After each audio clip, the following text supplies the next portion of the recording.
All right. Who wants to give the recap? I can do it. Go for it. I think I'm in the natural rotation at this point. Let's see here. Last session. What happened? We were in Astoria.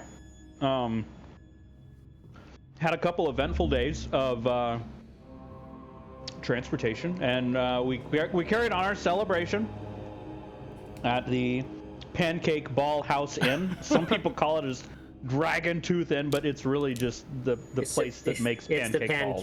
Pancake Ball Inn. International. I mean, everybody knows that. Interplanar House of Pancake Balls. That's right, exactly. Mm-hmm. So we're celebrating, and there's just this dog. I mean, basically it's Hulk Hogan, but a furball. Yeah. And he comes up and he challenges Shade to a slap fest, where thou shalt not flinch.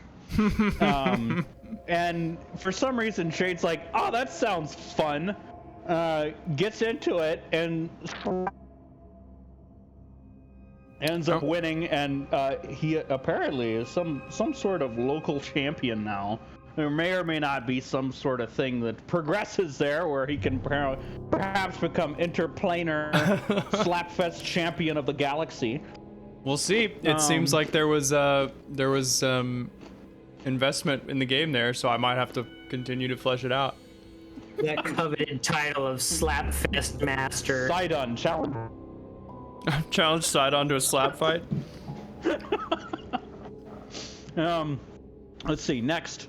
I think next was Magus. Could have been Theo.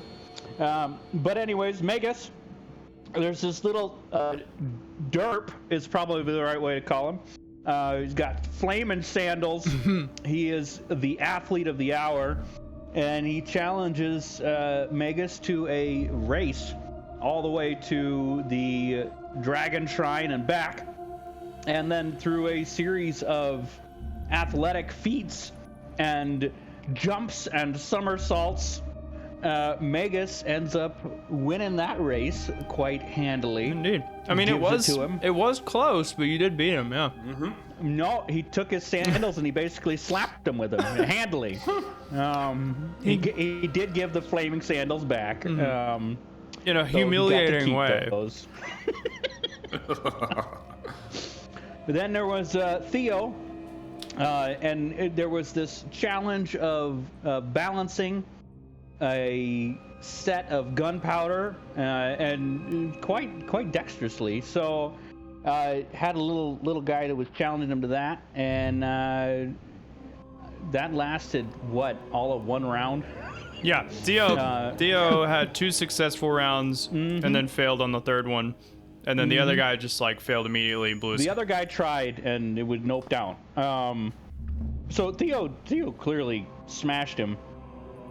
Just complete victory. Well done, Theo. Well done. Thank you. It was quite explosive, wasn't it? It was. Yep. A resounding success. And then, in a rare case of breaking the fourth wall, we all learned what happens when you don't tell the DM how you want to be challenged. You get weird things. So all of a sudden, Uncle Timnon pops out from underneath the table and says, "Hey!" Oh, we lost your voice. You there? Oh, sorry. Can you I hear me heard again? everything. It just Where did I a little cut bit out? for me? It was Hello? just me. Can you still hear me? Yeah, I can hear Daniel? Yeah, I think it was me that couldn't hear you guys. All right, sorry. What's the last part you heard? Something about what I do when you don't give me something to work with. Yeah. Which just to comment on that, you did give me information, and the information was Falbin is in a rough place right now and needed somebody to talk to. And I sent you. Yes. you worked with the content. So Uncle Timnon came up and said, "Hey, from underneath the table, talking to my knees, says, hey, down here." Holds up a rat and says, "Do you want to kill it with your eyes?" I'd love to see it. Hey, petrifying Falvin isn't killing. Okay. Falvin feels differently about that statement right now. We should really use that stuff that we extract if we do on that poor rat. Honestly, I think he deserves it more than Falvin. Yeah, there's quite a bit of value on that, but yeah, we could probably spend it on a rat. Why not? Yeah. So, anyways, Falvin stares deeply and belovedly into the eyes of the rat, and the rat wins. And so on a Falvin DC tries 10. again. And then the rat loses because, disadvantage, I guess, with 2 rolls. And so the rat turns to stone. And then Uncle Timnon is like, hey, here's another rat. And then luckily Falvin's like, nope, let's go rat hunting. And so we get into the tunnels, and we have to carouse everybody. I mean, Magus is a party animal. Mm-hmm. He's swinging on the chandelier. Exactly. Yes. Just partying up, life of the party.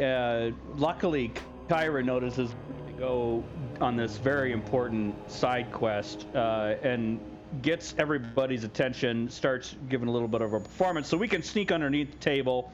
Unfortunately, Shade is a fat mother of a sizable cat. Yep. And doesn't quite fit, so we just push harder. He flexed. Fine. He flexed and broke the floor. Yep. He pushed harder all by himself. And just got in. So we get into the tunnels.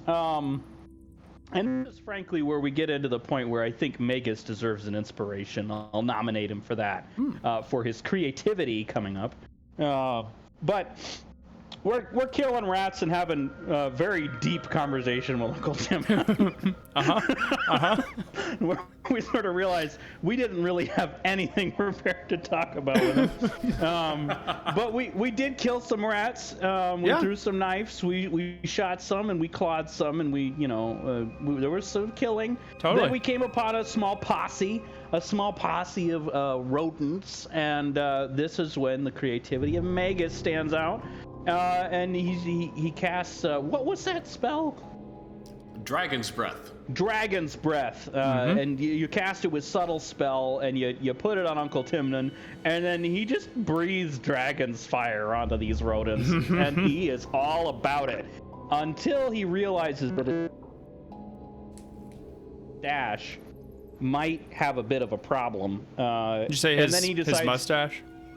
Yeah, his Fu Manchu style mustache got a little bit thin. His Hogan. He named it Hogan. It'll grow back. Yeah, it's pretty normal. He decided the joy of the moment far outlived the problem that I was experiencing. So he continued to fire breathe and enjoyed that until the last moments. All that being said, we rounded things up, went and rested a few days. Uncle Timnon finished brewing out some water-breathing potions, and some reeds that we taped to our sides like capricins. Yep. And we commissioned some grapple-style hooks from Vulcan so that we could better navigate the riverbed, because our intent was to travel from the bridge via a rope of rat hair, which we decided to use from Uncle Timnon. Its tensile strength is very good. Yeah, it's gonna hold a giant cat 7 feet tall. I wanted to ask questions, but I decided not to. Hey, I wouldn't have given you a rope that would have broke. Hey, I wouldn't have put it past Uncle Timnon to not have tested it. The DM says as he remembers that he rolled for a strength check on the rope. No, this is me wishing I had. Yeah. We get into the water, and that represents the first skill-based challenge, which I realized I would play differently next time. And we lost. We all rolled, and we had won 3 out of the mandatory 4, I think it was, and then we lost 3 in a row. Yeah, that was rough. Yeah. It was rough. I do want to like semi-apologize because I think when you guys were crafting the little like grapple hook thingies, we were talking about how that would assist you in making dexterity checks, and I think I was only giving you strength checks, like with advantage because of like techniques you were using, but I wasn't giving you guys the dex stuff that we had talked about previously. So I apologize for that. You might have done a little better, but it all felt fair in the moment. Yeah. Okay. Cool. I wasn't sure if anybody else was thinking about that because I had thought about it afterward. Nope. All right. So you rolled pretty bad some anyway. Damage, and then we end up crawling our way through the riverbed, make our way into a cavern that is dimly lit, and Falbin, being the sneaky one in the group, volunteers to sneak ahead. And see if what could be made out, and he peers around the corner and in unexpected manner meets a gaze of the basilisk and is succumbing to petrification as we speak. So Falbin better roll real well at the beginning of this round. We do some combat with the basilisks. One of them is fairly injured. The other, I don't think we've touched yet. Nope. And we're right in the middle of it right now. Right now. That is great recap. Thank you so much. Inspiration to you. Well done.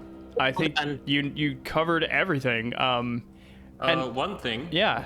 That we did learn from Timon that Gaius visited the House of Eros. Yes.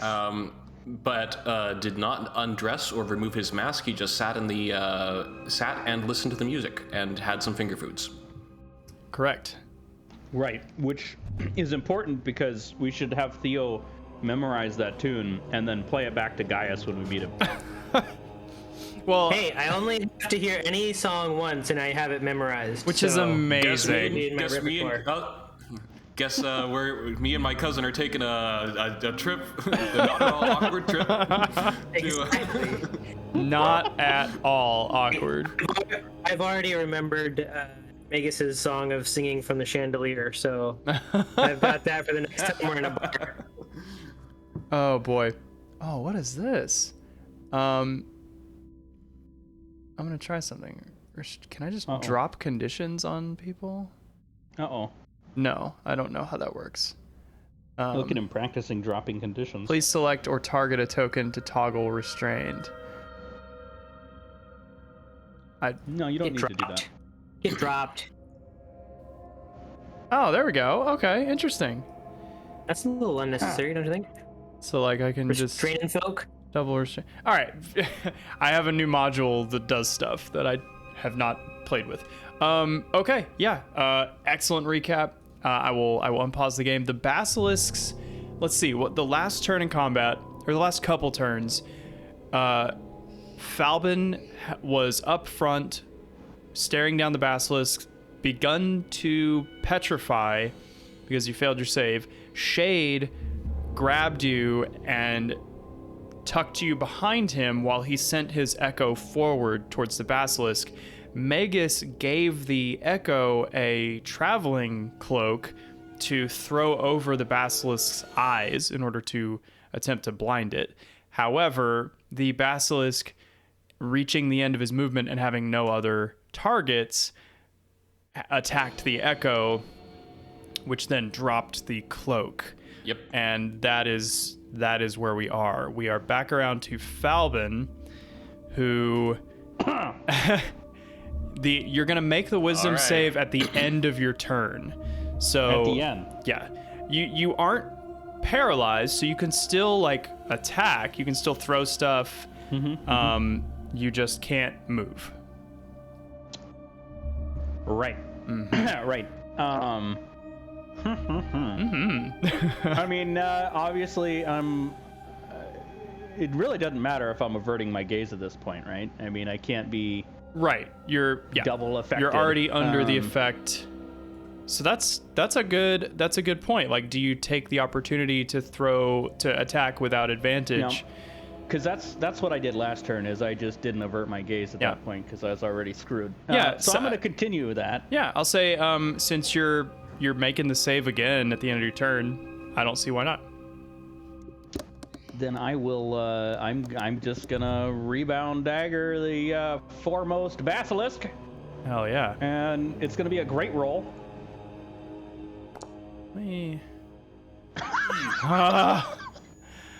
No, that's not gonna do it.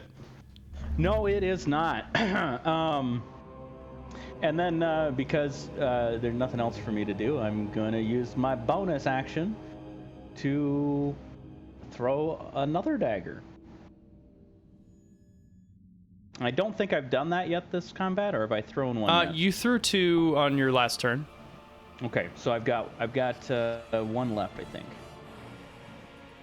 And I'm throwing it now.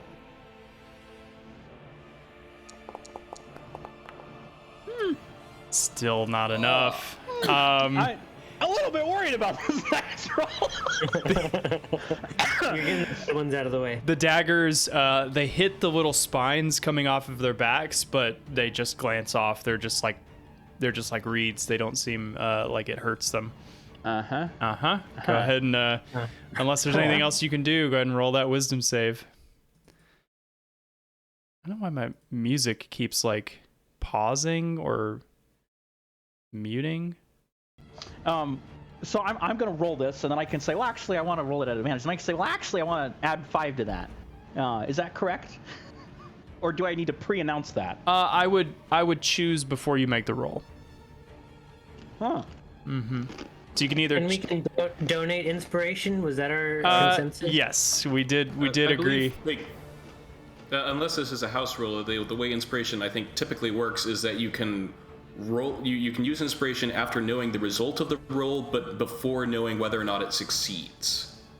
That is a good point. So in that case, you would not have to choose to use your inspiration before you roll. So yeah, good point. Go ahead and make the roll, and then however you feel, you can decide about that roll. Okay. Yeah, about the roll. Then you can decide whether or not to roll again or to add 5 with that inspiration die. And yes, Theo, you can contribute your inspiration dies to someone. Is that at a reduced rate, or is it a 1-to-1 conversion? What kind of currency are we talking here? I mean, you just lose it and they get it. Okay, so is that like a US dollar kind of a deal, or it's like so if I give him get 2, it won't be like I have to give 2 for him to get 1. No. You give 1, they get 1. Okay, I'll give one of my 2 now, just as a additional. I will write it down in the Book of Gazening. Yes. Mm-hmm. So I now that's a Destiny reference, isn't it? It is. The OG. Here it is. Wisdom roll. Oh my God. That's a crit. Wow. That's a crit. Well done. Who are they to try to petrify a Medusa? That's right. Come on. Get out of here. Get that shit out of here. I invented it.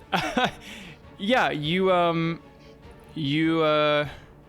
the effect ends and you are no longer restrained.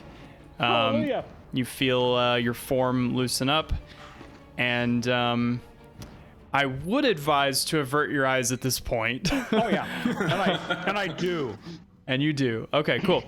So basically, until your next turn, we'll consider your eyes averted. All right, that's the end of your turn. It is the wounded basilisk's turn. Oh no. He's gonna go towards the biggest, juiciest target, which is Shade. No, he is not. His movement speed is 0 because of Rhymes binding ice. You're right. I forgot about that. I thought that he made the save. No, he failed it because I forced him to roll at disadvantage. Right. Okay, cool. So he doesn't move, and he can't do anything. Is it? Wow. All right. You can't do anything. Yeah, no, there's nothing else he can do. All right, all right. Theo.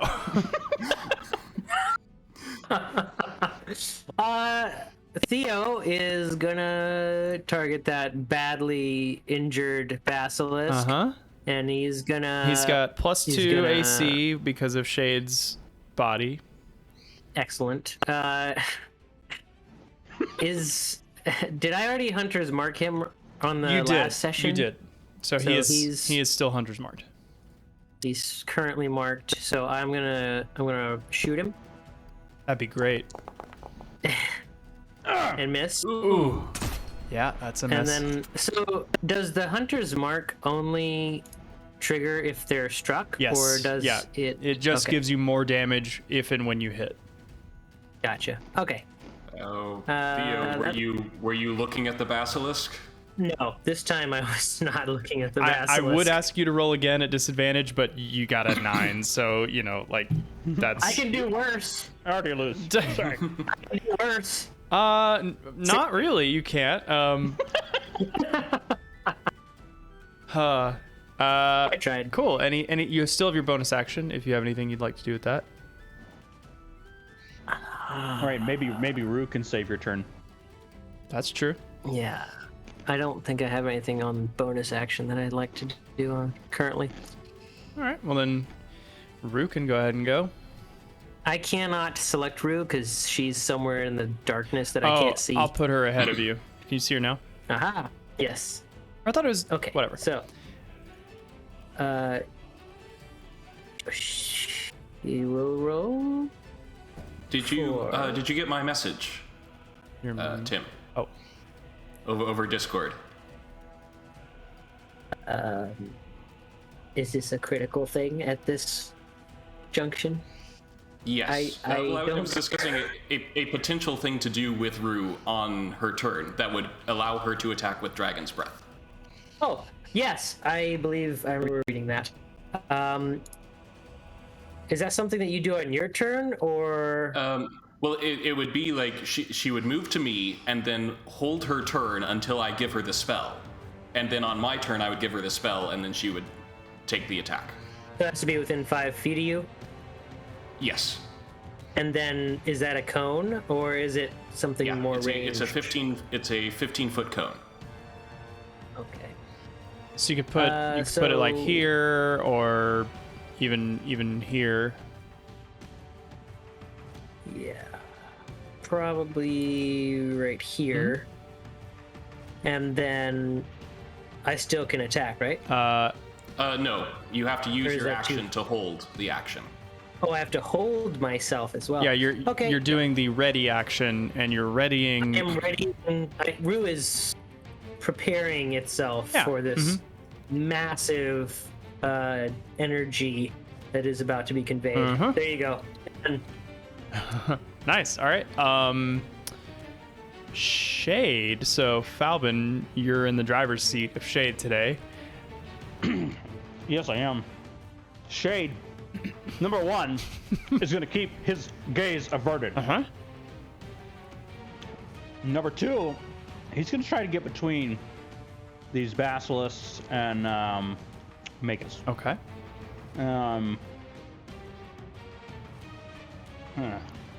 But not in front of Rue. Yep. Yes. So, can you not move him? Because I haven't tried yet. So because I'm more than 5 feet away, I'm not going to trigger an opportunity attack. I'm going to walk back and around Magus. Like this. Mm-hmm. Spacebar, I think. Spacebar, like here. Yeah. Oh, he has like 35 feet of movement. Nice. Oh, so he can move. He can walk all that way normally?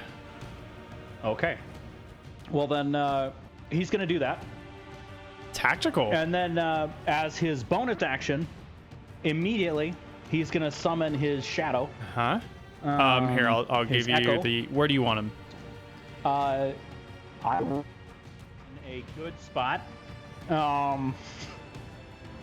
Here. Okay. There's the echo. And I'm going to attack with my glaive, the non-injured basilisk. Here, right here. You're doing roll. great. You're doing so good. 20 to hit. That hits for 7 slashing. All right, I am going to use Unleash Incarnation. Where is that? Oh, which he's only got 2 uses left of. Oops. It definitely showed 4 earlier. It does on the sheet, but it shows correctly via the features. So now he has 1 left. Woo. He is attacking from his shade to the lesser injured Basilisk. So he's attacking past the badly injured one. Correct. Man. And that's going to so be with busted. An 11 is not going to do it. Well, it is. It's going to be at advantage because inspiration, and it doesn't matter. Right. I definitely forgot to have Shade attack at disadvantage from him. Oh. Here. Oh, well, okay. The 20 still hits. That would have been nice. That would have been nicer, yes. Still, you got 1 hit. That's good. And the Echo doesn't have to avert his gaze because he's immune to conditions. Status immune. That's amazing. Now, Shade is going to use Action Surge to attack again, and he is going to be attacking at a disadvantage. He asks his sensei for forgiveness and goes all out just 1 more time. Oh, I need to control click. There it is. Oh boy. Oh, yikes. Yeah, the 13 is not quite enough. All right. And then he is going to use Unleash Incarnation again to attack from his shade against the lesser injured. Crazy. And he will be attacking at a flat roll here. You're doing so good. That hits on the lesser injured one, right? Okay. And then Deadly Shadows. He's gonna yell at Magus to move back and down in case the it's the intent that he's going to be able to use Sentinel attack. Yeah, there it is. Wow. I think he's done now. Solid turn. All right. Well done, Shade. Well done, Falbin and Shade. All right, so Magus, you've heard this instruction from Shade to move back and like towards the water, like here. Is that what you meant? Yeah, back and down. I'm assuming so. Towards the 7 o'clock position. But it's up to you. Whatever you want to do. That away if you want. Oh, I guess you'd be casting. First I'm going to cast Dragon's Breath on Rue. Okay. And that will imbue Rue with the power to spew magical energy from its mouth, provided it has one, which it does. Yeah. Yes. And I'm just going to keep it on fire. Well, actually, no. We're going to do ice because this is an ice. Oh, yeah. Yeah, that's what I was thinking. We didn't want to melt their frozen state right now. Yeah. Oh, that's a good idea. Let's see. And actually, I do want to read the spell description of. So, a creature takes the damage and is hindered by ice for 1 minute or until another creature uses an action to break away the ice. So, technically, they cannot break themselves free. And you can't break them free with damage. Correct. So. Yeah, but I do like the theme of like, oh, don't melt the ice. Yeah, I gotcha. Yeah. Okay. Right. Does that? Do you cast the spell? Like, do you place the template down rather than like? I don't know how then this would work. So. Can you cast the spell?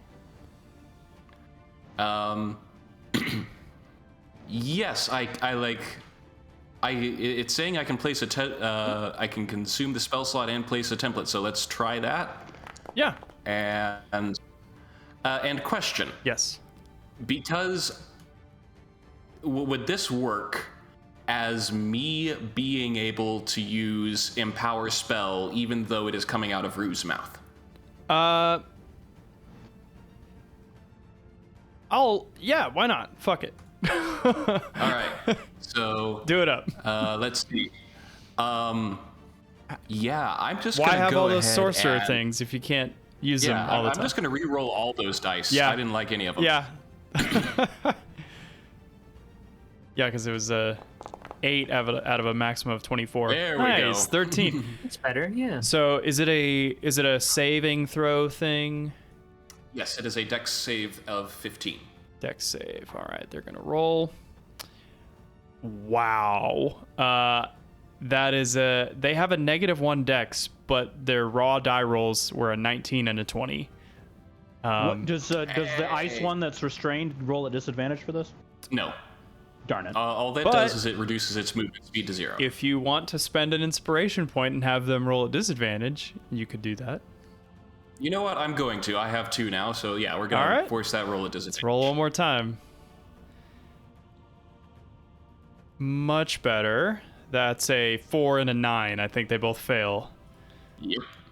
I'm a friendly dude. So Rue fires out a big old breath of flame from its clockwork mouth and feels no emotion. The left-hand basilisk is looking torched. He's looking really, really bad. Skin just melting off.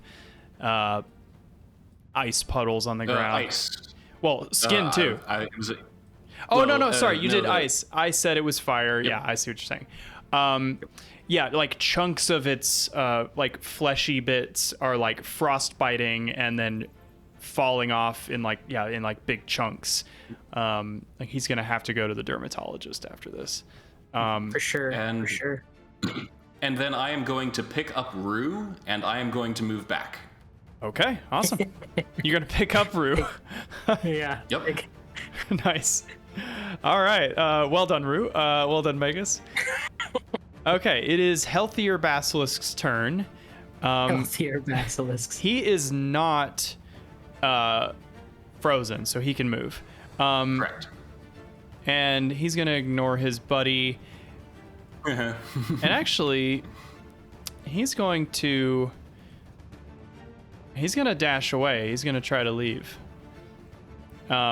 So he is moving to leave. Falbin, if you would like to make, I believe it's Yeah, that- 2 opportunity attacks. It would be because they're both in range, so- which was planned by Davey. Oh my god.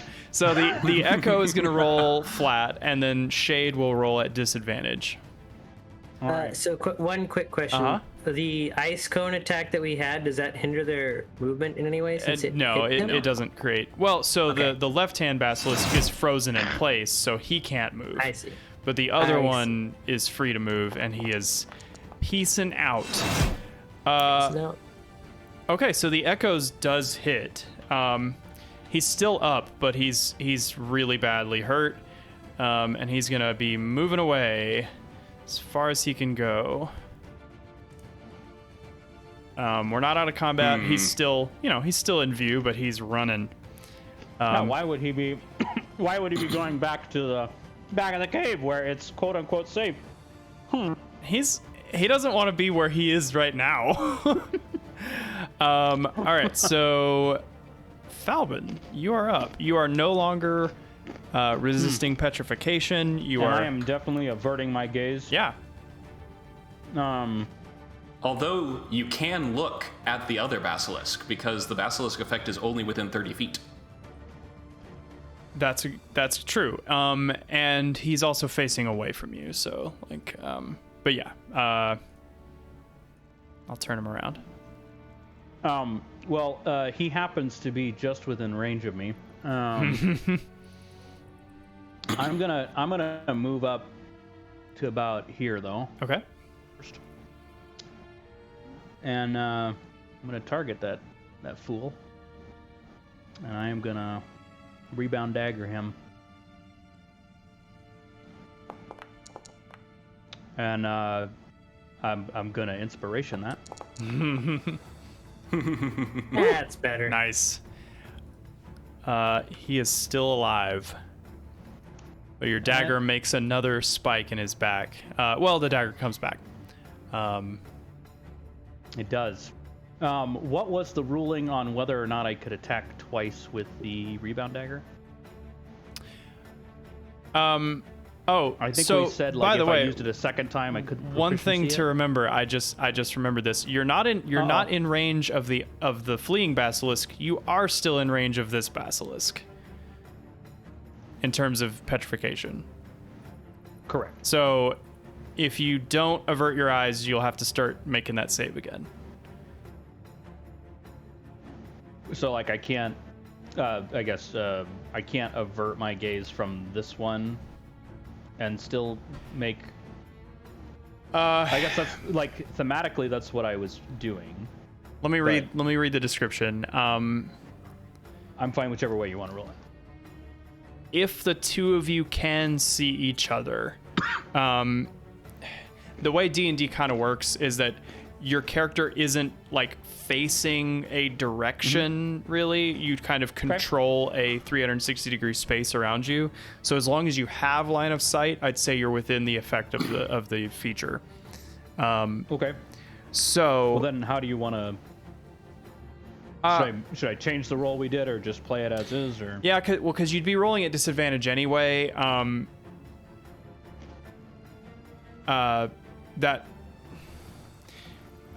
Here's what we'll do. Take that inspiration back. We'll say that this is your first attack at disadvantage. If you want to use that inspiration now, you'll roll again at disadvantage. So it's like you have 2 disadvantaged attacks. Okay. Well, knowing what I know now, yeah, I would actually target the one closer to me. Okay, that's fair. I'll be making the attack at disadvantage already. All right, well, I will heal him up. And, oops. No. So I am doing that at disadvantage here against the more wounded one. Yep. Did you heal him up 10 points? No, I accidentally set his HP to a different number and then set it again to the right number. Yeah, then, that's a miss. That's a miss. So then back to the point of question was, can I attack again with the rebound dagger minus my proficiency? I think that's what we decided. Yeah. Then I am going to do that.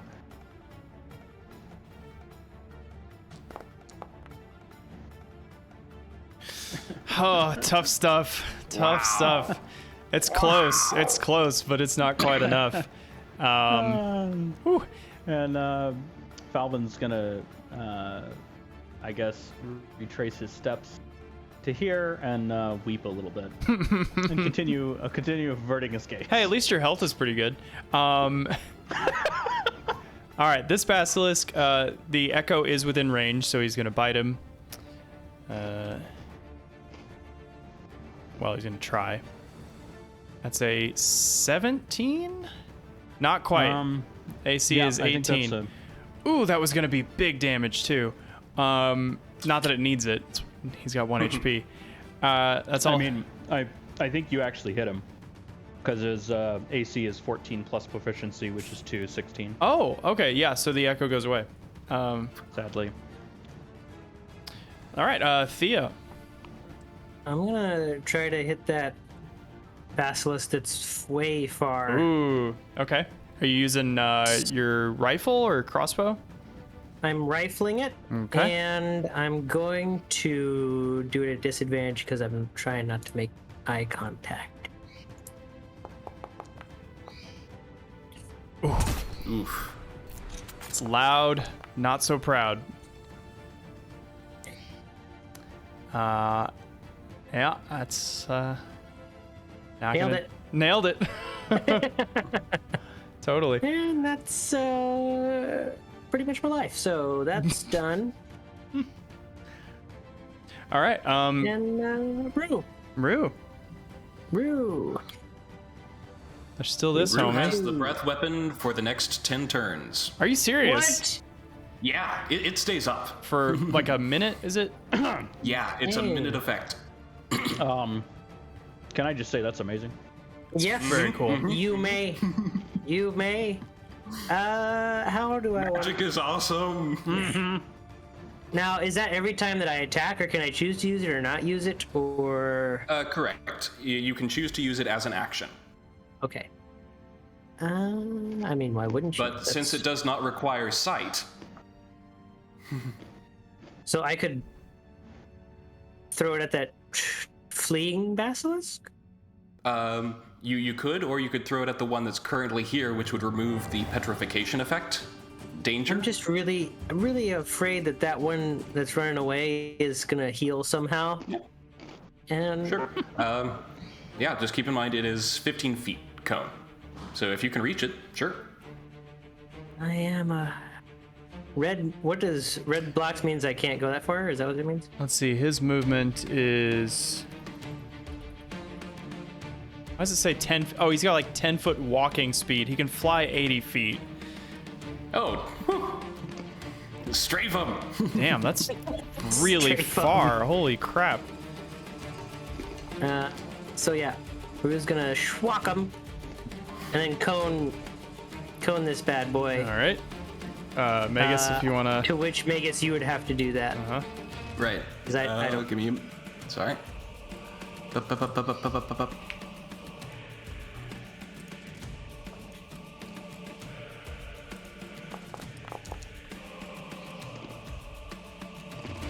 Ooh. Yeesh. That was. Yikes. A 1, a 3, and a 3. That's unimpressive. You know what? We're gonna use the other sorcery point. Okay.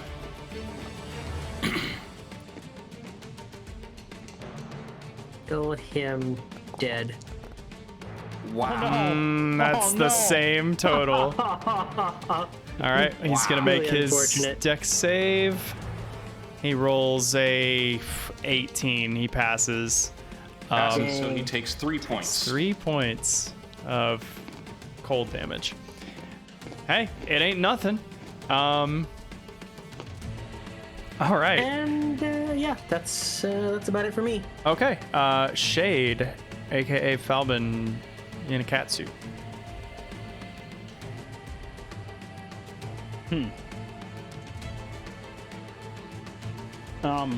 Shade is gonna manifest his echo Uh huh. right here. There you go.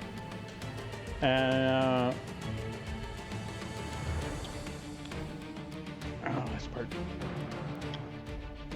So I guess one thing that's I can move the shade up to 30 feet mentally on my turn. Can I do that after making my attack and then move him and then attack? I haven't looked at that. I'm not sure. Actually, never mind. It's not relevant because I don't have any unleash incarnations left. Yeah, it just says at any point on your turn, you can command the echo to move 30 feet in any direction. No action required.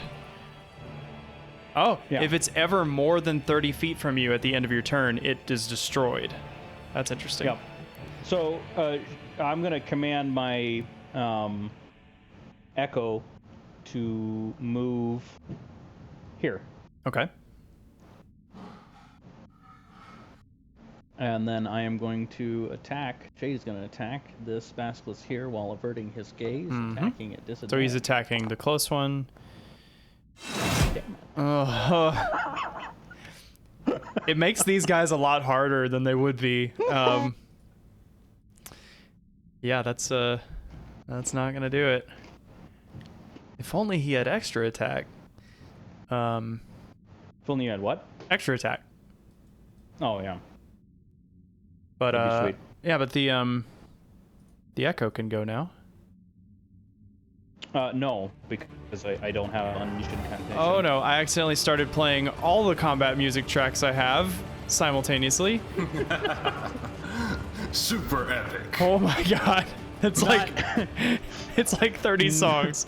Hold on. Not to foreshadow anything, but What? Oh my god. How did that happen? Okay. Sorry about that. We are not doing simultaneous playback ever again. Wow. Okay. What were you saying? The shadow is doing nothing because there are no more unleash incarnations of him. Oh, you can't. Okay, gotcha. Okay, he's just. Oh, but he placed himself there so he can attack with a sentence. Yeah. Brilliant. So good. All right, Vegas. All right. Fine. I'll do it myself. And I'm gonna come up and I'm gonna burning hands this fool. Mm-hmm. That's a dex thing, right? So you don't have to worry about disadvantage. Yep. Mm-hmm. Nice. He's gonna roll his save. That's a nat 1 with a total of 0. How do you kill this ornery motherfucker? Yeah, I was like,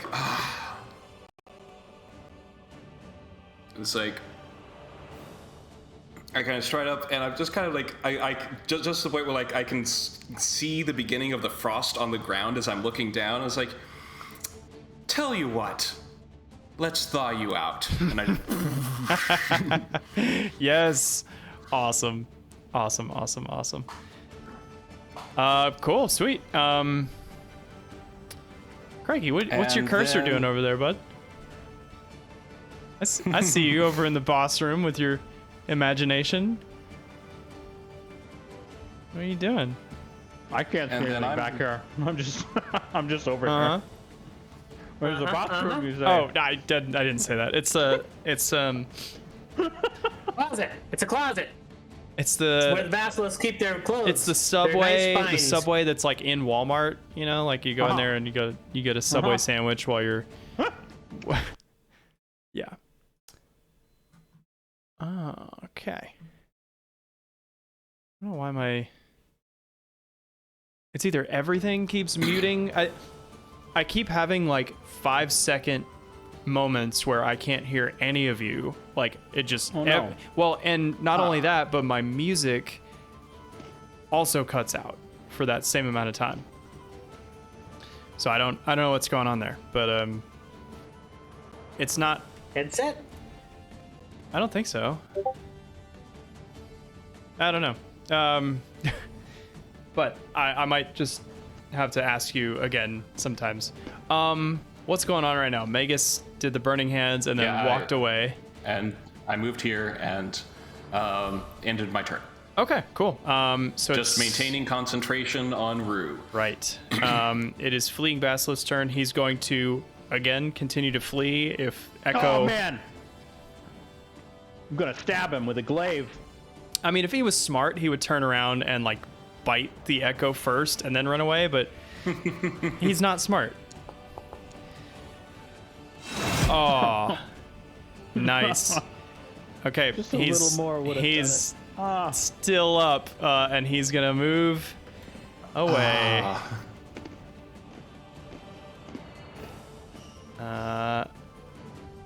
Yep. Okay, he finishes his move. We are like, if you guys want to be out of combat, you can be.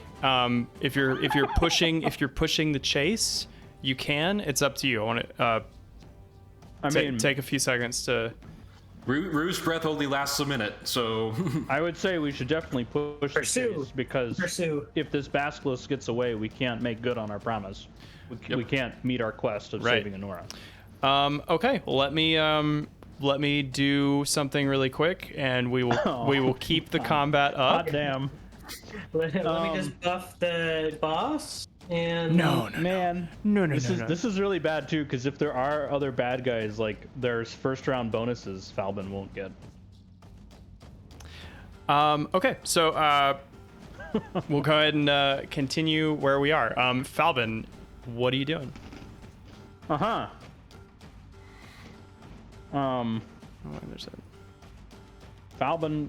gonna move forward while averting gaze because there's a basilisk back in there. Yeah, He's gonna move forward 30 feet. There is one basilisk.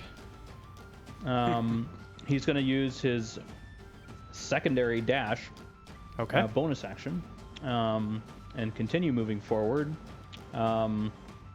carefully, while averting his gaze-ish. I don't know how to play this. He's got to be able to look around the corner, but he doesn't want to turn into stone again. Yeah, we'll say that. Yeah, and you can see the one up ahead of you still fleeing. It's kind of a snaky sort of corner. So at this point, I think I can make an attack on him. You can, yeah. You like know he's there. You'll still be at disadvantage.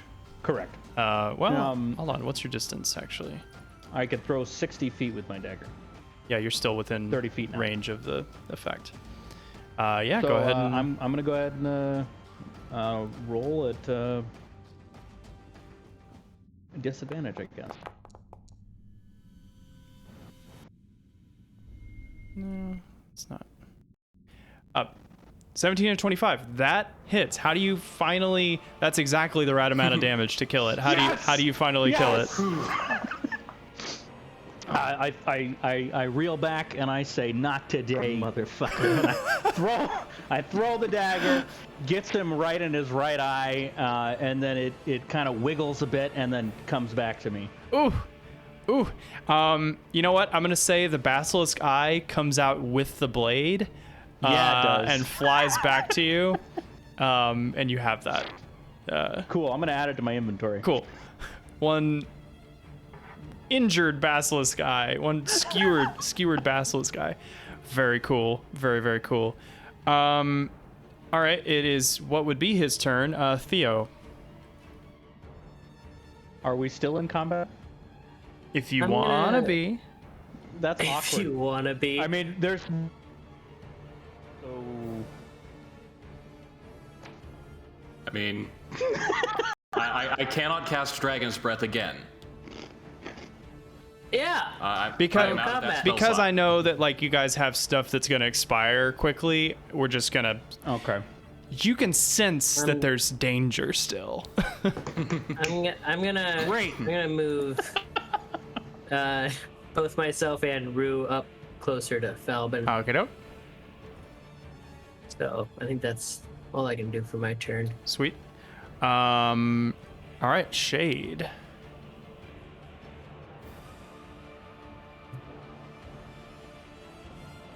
Sorry, I'm trying to read. That's okay. I think he can do like the swap places thing with his echo. Yeah, I was just reading about that. And he's going to do that because it's a net win for him. Mm-hmm. It's a bonus action to do that, to teleport. So he's gonna, yep. He's it does use his cost bonus action to swap. It costs 15 feet of movement though to do that. Correct. Okay. Correct. Wow, there's a lot on his sheet. So I'm just gonna swap them real quick. Okay. And then I'm gonna move forward an additional 15 feet. Okay. Perfect. Sure. And, you have an action, so if you wanted to like dash, you could. If you wanted to. You can just do that naturally with the action. Yeah. Yep. Shade, being the virtuous hero he is, would definitely be doing. Yeah. That. Okay. So he's got 35 more feet of movement, and he is averting his baby blue eyes. I'm assuming. From I would assume he is because he hadn't heard the basilisk is dead yet. So. Yeah. Let's see here. I'm losing track of how many feet I moved. 5, 10, 15. Yeah, he's got 20 more feet? Yeah. Oh, I can't hear you anymore. Shit. I said, "Oh, mother of God." Okay. Yeah, you went silent for a bit. Okay, I was like, that's weird. He's not saying anything. What do you see? Do you see something or something? Is there something back there? Oh God. I don't know if yelling for Shade is gonna do much because everybody's around the corner. Yeah. I think Shade's gonna take a step back. All right. And stop right there. Cool. Very cool. Megas. Probably go join your friends at the Costco lobby that they're all gathering. Shade would definitely shout to Falbin what he saw. Which was? a minimum of 2 basilisks, one much larger than the 2 we have already killed. I think there might have been 3. Weird. Strafing bird time. Strafing bird time. Weird. That's a weird thing to see.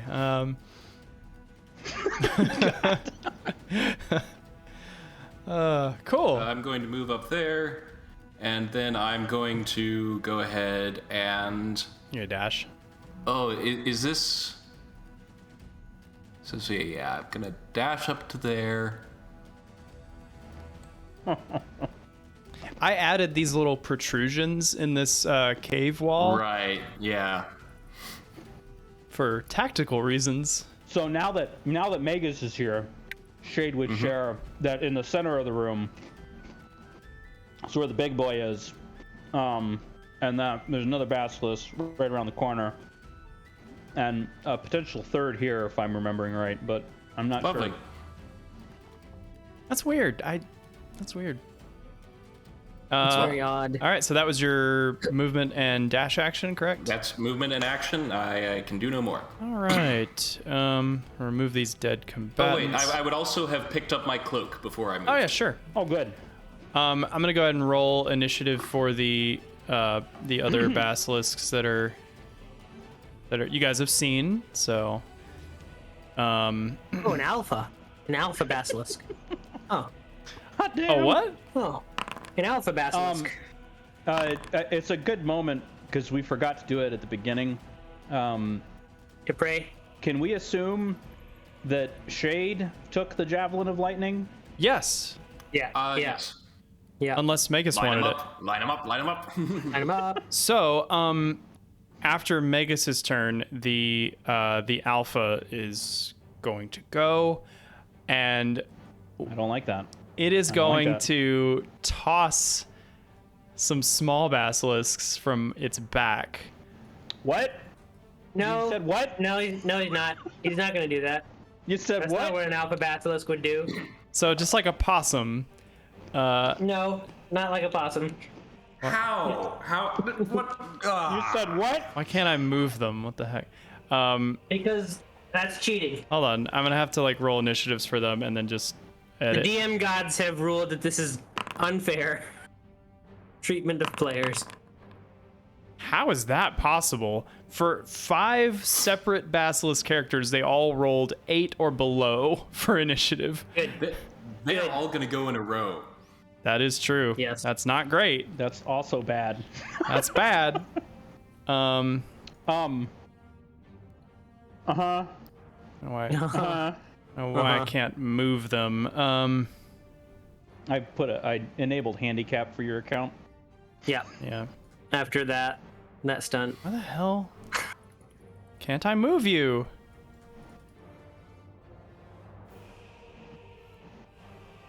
Oh, it's because I locked their tokens together. All right. Sorry, 1 second. Let me fix that. Detach elements. Okay, there we go. So it's going to throw the basilisk baby 20 feet. That one's 15 feet. That one's 10 feet. Okay, but they're just babies. They're small. Yeah, They're small. yeah. They're small. I will say the name does not say baby. It does just say, I could change that, I think. Not quickly. And then No, don't worry about it. and then the mama is gonna back out of view. So the first baby was thrown on the mama's turn and is going to move up to Shade and bite. That's a 14, which is a miss. Correct. There's an adult basilisk that is going to move around the corner and bite. Oh, that's a 24 to hit. Ow. Shade is going to take 10 piercing damage and 8 poison damage. Oh, God. This is crimes. What you are doing now is crimes. Hey. All right. Another baby basilisk running up to Shade. And he rolls a 15, which is a miss. Correct.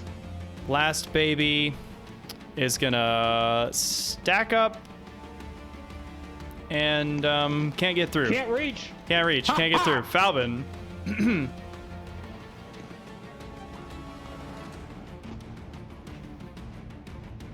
Isn't this exciting? Aren't you guys excited? I'm just thinking through a couple things here. I'm just thinking how sad it'll be if Shade dies when he's not even here. Well, it's not my fault. No.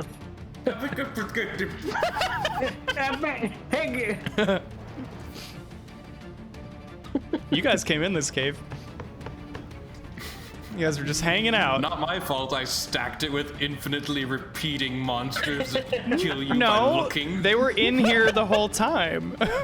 You guys just didn't know where they were yet. They just got slightly buffed. That's fine.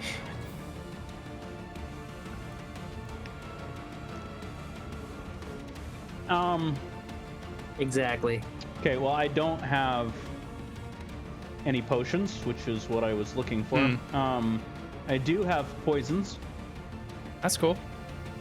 Yeah. What you gonna do with those? I don't think I can use them right now effectively. Just slather it on your weapon and throw it. So I think what I'm gonna do is work my way around Megas here. Up to this point. And averting my gaze, I'm gonna start trying to kill things. Neat. Maximum. Your mannerism is scaring me. Neat. Cool. Always keep them guessing. Yeah, and I'm actually gonna do that with Uh-oh, hold on. I can't hear you starting right now. So wait, I'll let you know when I can hear you. Why is this happening? I don't know why this is happening. I can hear you now. hello. Hi. Yeah. I'm gonna pull out Hope to End. Oh, the bow. Yeah. For some reason it says I'm not proficient with it, which I think is wrong. It is wrong. Yeah. Let me change that real quick so the roll works correctly, because I think it's about to matter. Oh wait. Sorry, I'm gonna go back on that, and I'm just gonna use my dagger because of reasons that will become important here in a second. Okay. And I'm gonna attack the big boy with my rebound dagger at disadvantage. Oof. Hot damn. That's rough. And then I'm going to do it again with no proficiency. Hot damn. It's rough, buddy. And then I'm going to weep into Shade's furry blue self. As one does. Oh. Are you going to move? I probably shouldn't I? Where would Megas be indicating maybe I should go to? This is kind of tight quarters, so Yeah. Maybe back up a bit. I can roll back that way. Maybe a bit more. Okay. All right. Yeah, I'm just thinking like we're going to have several people moving in and out through here. No, fair. I'm gonna stop there. Man, all these little cave protrusions made this a lot more interesting. All right, Theo. Weird. This was just like a big, wide open like highway of a cave before, and I was Theo's like, gonna come up here, and he's gonna say "hot damn," and then he's gonna summon a flamethrower, tiny turret. yes. And he's gonna throw it up into the air, and as he's throwing it up into the air, Rue is gonna catch it. And then Rue is going to become the aerial flamethrower ice and cold combo king What the fuck? and swoop in. What? So now I can shoot two 15-foot cones of death Oh my god. Hell in yes. these tight quarters. Hell yes. Wow. Shade is near death. That is correct. This is unfortunate. Shade is almost dead. Okay, so for firing off these cones, I'm gonna need some help. So I'll read off what the Eldritch flamethrower does. I mean, you could just drop the, yeah, like I'll just drop the one on there, and then It's a 15-foot cone of fire. Each creature takes a 2d8 fire damage. Half that on a dex save. are you aiming it at the back three? I'm aiming, the back three that would not. So like hit, that? Yeah, like that. Gotcha. Okay, so that's. I just went ahead and rolled it for you. Sorry. Okay. How'd I do? 10 fire damage out of a possible 16. So a 5 and a 5, 2d8s. Pretty good. That's pretty good. I like it. I like it. So they're gonna roll dex saves, all three of them. They need a DC 14, I believe. Only. Which one? Which one are you? Only the one in the back, the little baby, saves. The other two fail. So the other two are gonna take 10. So the baby in the front is just engulfed in flame and falls to the ground, all 8 of its legs just Nice. writhing, and it dies. The bigger one, much tankier, still takes 10 fire damage, which is really good. And the one in the back takes 5 and is a bit crisped, but still alive. And then we'll have another 15-foot cone to roll here Insane. using the Magus special. Insane. Yep.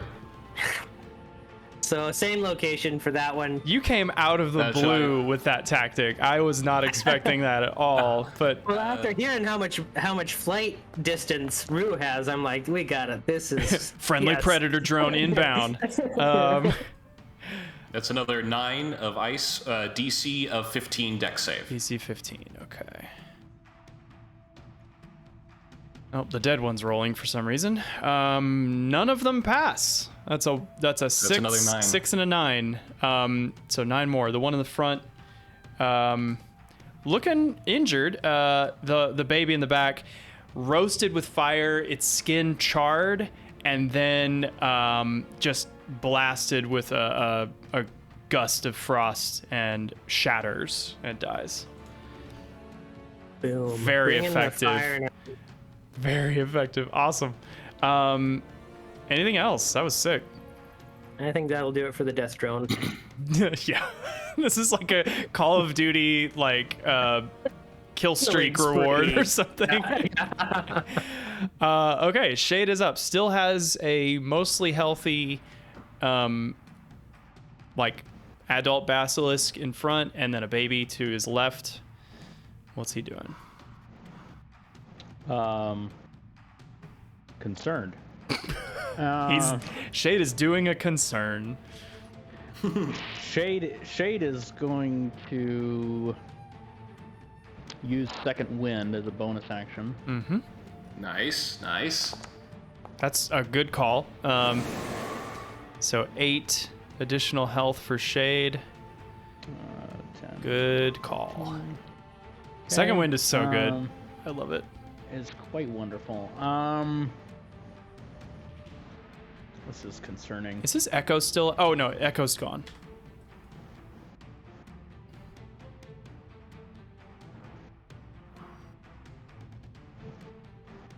I can't back up. I could drink a potion of healing, or I could attack. Hey. I'm not sure what. You know what they say in Slay the Spire? Attack cards are block cards.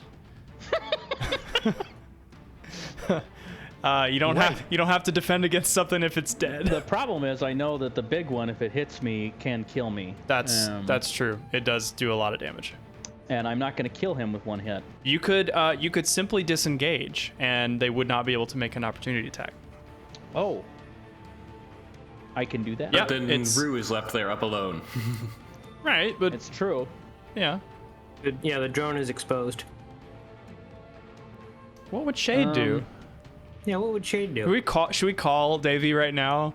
Be like, hey, so you're like one hit away from being dead, but if you run away, Rue's gonna die. What do we do? He'd What stay is there. the rule about drinking potions? So it's an action to drink a potion. It's an at this action. point, correct? If you drink it using an action, you get the full possible benefit. If you drink it using a bonus action, you have to roll for the potential healing. So if it's a normal healing potion, that's 2d4 plus 2. You would get 10 if you used your full action. Well, Shade is gonna use his action to drink potion. Okay. Didn't you already use Second Wind?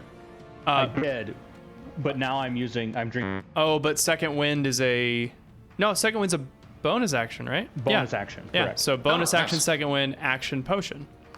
Correct. So then I guess I'm just gonna take 10 points of healing Yeah. from my potion. Hey, that's great. Oh, that's a charm of heroism. So that's 10 temporary HP. No, I drank. Oh, I didn't mean to drink that one, Oh, Well, but I did apparently. I mean, done. It's probably that's a good pretty idea good. to have it. Good time to do that, actually. I don't know. I don't know how to undo that, but Well, it's just been keep it done. out. It's the correct Yeah. thing to do. Okay. sounds like something Sorry, Shay would do. That's okay. It's been voted on. Good turn. So you're not gonna move or anything, right? No, because opportunity attacks suck. Yes. Okay, Megas. I'm wait, going to wait. move up Oh yeah. All right. Does my shade still alive? You moved more than 30 feet away from never it, mind, so sorry, it's yep. yeah. I'm done. Sorry. I'm gonna move up here. Mm-hmm. And I'm gonna cast Burning Hands. Okay, you got your back. Yeah, you are. Pushed up against the wall. Burning Hands. And that should catch both of them. Nice. Dex saves for the two of them. Sick. The baby rolls a 15. That is the DC. That is the DC. Okay, so he's going to take Takes 4. 4, still up. And then the adult rolls an 8, fails, takes the full 9. Mm-hmm. Nice. All right, anything else?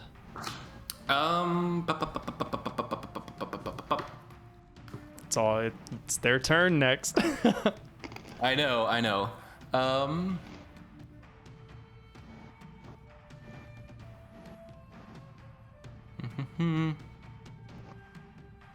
I'm gonna stay here. Okay, cool. All right. Up next, you hear movement in the other room, but you don't see any movement. Well, maybe you do. Then the Basilisk baby is going to attack you, Megas, since you Burning Hands'd it. Okay. That is a 15 to hit. Does that hit? Does not hit because I have Mage Armor. Ah, very nice. Very nice. The adult Basilisk. He's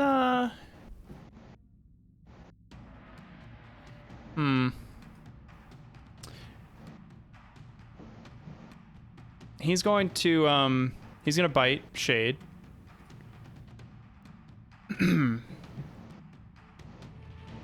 That's a miss, and he is going to retreat. So if you want to make an opportunity attack,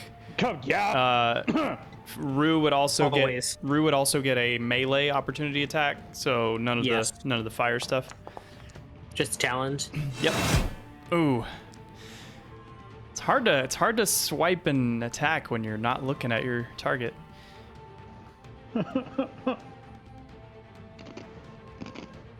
I'm trying to select Rue, and there's a Oh, is token. the for flamethrower. Dragon. Sorry, try now.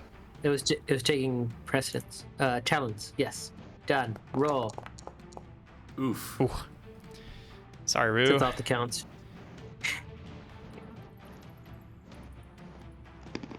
All right. He retreats. Falbin's turn. I'm gonna sneak my way up here. I'm gonna look at what's left. Blood. I'm gonna murder it while averting my gaze. Smart. Oh, wouldn't that have been nice? The 14. Wouldn't it? The 14 does hit the baby, right? Yep. Oh yeah. How do you kill this little baby basilisk who's looking at you? No, he's a. It's okay. It's all right to feel good about killing him. Yeah, I nothing too heartless. I just throw it. Yep. And I hit it in the chest right underneath to the top left of the frontmost right leg. Right in the goods. He was a threat, and you neutralized it. Yep. You're still a good Killing person. babies. Sure. Anything else?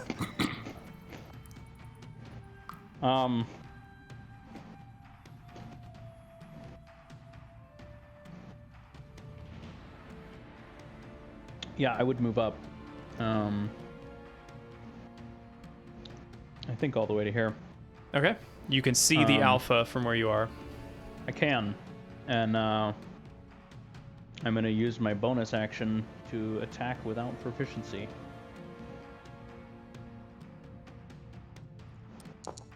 Brave. Whoa! In a Hail Mary between these pillars, you do land a hit on the Alpha Basilisk, and it lets out a terrifying roar that shakes the cavern. Those like crystal, like natural light sources, some of them kind of break and fall to the ground. You can feel it in your chest. Very nice. Good. He's not happy. Theo. Theo is going to move up and get eyes on the alpha. And Hunter's mark and shoot that bad boy. Smart. Disadvantage, So, Hunter's mark. assuming you're averting your gaze. Yes. And then I'm gonna shoot it, and then subtract. Oh, come on now. Not gonna do it. You break off one of its little spines on its back, but it's fine. Theo can, or sorry, Rue can go though. Strafe bird. Rue will go in for the strafe. Wild. Caw-caw! So I will not be able to use that flamethrower because that has to be a bonus action on Theo's turn. Okay. But I will be able to do the. Oh, you mean ice. the arcane turret thing? Yeah, because I did the Hunter's Mark instead as a bonus But action. you're gonna do the Magus's breath one thing. Yeah. Sweet. The Magus special. The Magus special. Yep. And if you don't get quite that close, I think you'll still be able to hit it, and then you won't have opportunity attack when you try to flee. I like this. How about this? That's fair. I'll do the cone from. And roll the damage. Ooh. Yeah. DC 15. Okay. He's gonna roll. Fails. Takes the full 8. All right. Okay, Shade. Does Rue move away? I think Rue would get out of the way again. Okay. Get out the way! Trying to back here, since can basically traverse the whole damn cave in a turn. Return to the helicopter. Yes. Oh, and please let me know if I am overstepping in directions and telling Nope. people where to be and stuff like that. No.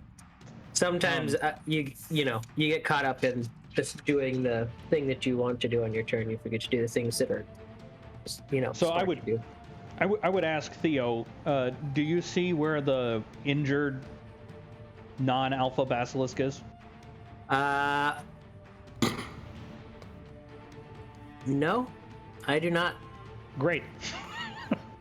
So that's chilling somewhere. Great.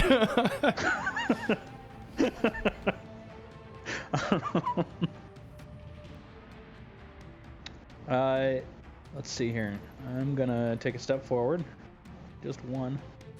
Let's see here, and we're gonna do this.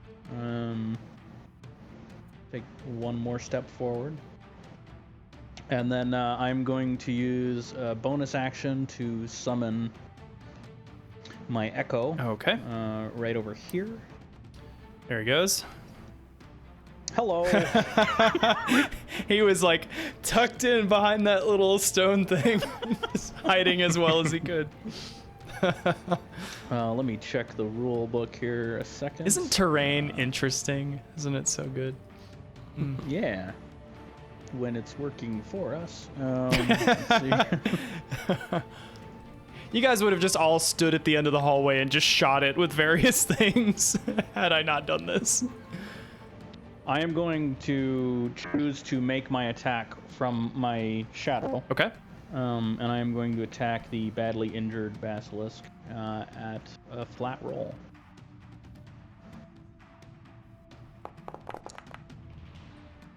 Nice. Oh, that's a crit from the Echo. Love it. Wow, that is let's see. 10 plus 8 plus 4. Yeah, how does the Echo kill this adult basilisk? Just out of thin air, a shadow begins to materialize, and as it does, a glaive appears as if from mist. It takes it and swipes it right up clean through the body, cleans it in half. Oh, that's nightmare material. Cool. The mother says, "My baby." Don't worry, you're next. I think you still have a bonus action if you'd like to do anything with that. No. I summon the shadow. Oh, that was your bonus action. Okay. Magus. At this point, I feel like Magus's main role is just maintaining the flamethrower bird. Sure. This is working really well. And so, yeah. So just Yes. as my action, I'm going to use the meta weave to recharge a sorcery point. Nice. And I'm going to stay where I am. Nice. Okay. It is the mother's turn. It is... Okay, the flamethrower is not there.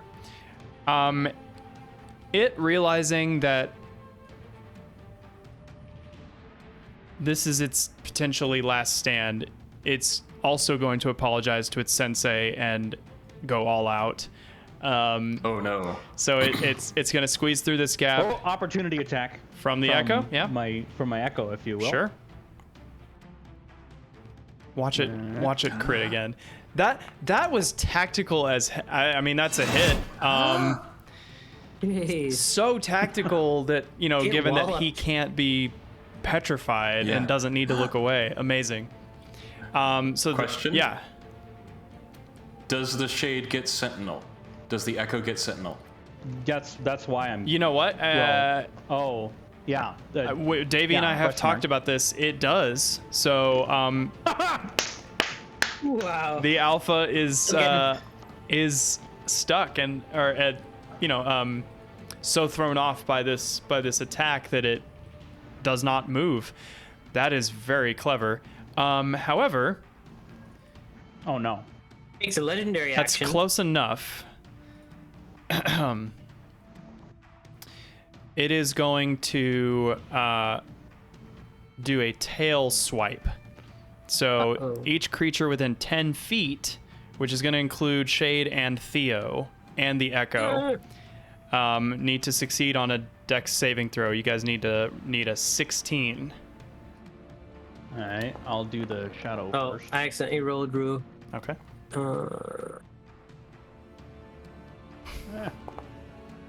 Oh, good. Can I use inspiration to reroll the save? Uh-huh. I'm going to do that. Also, Shade's gonna do that. Also, Shade, remember that for Shade, because you have the Potion of Heroism, you are under the Bless condition and can add a D4 to saving throws. That's that's a very important point. Yeah. Roll. I'll just do that real quick. That's a good call, and I appreciate you greatly. That is just enough to help Shade succeed. Great reminder. Davey, we are looking out for you. Okay, so for those who failed, you're going to take 19 bludgeoning damage. Holy shit. Did anyone fail? Does the shadow fail then? Or does it get the bless as well? No, it doesn't get the bless. It's so then it fails. It's gone. And it's gone. So Shade is going to take 8 bludgeoning damage. Uh-huh. Oh. And then Theo is going to take 19 and is knocked prone. Theo, I believe that knocks you past 0, right? Holy hell. Yes. I'm going prone. Okay. Isn't that fun? You're unconscious? Mm-hmm. Yeah, that's what glass cannon is. Get up off of that floor, son. Get up. Okay. That's the alpha. Oh. It still can't move, so I don't like this. yeah, right? Falbin. Uh-huh. Chewy. Look at me. I don't like this. Yep.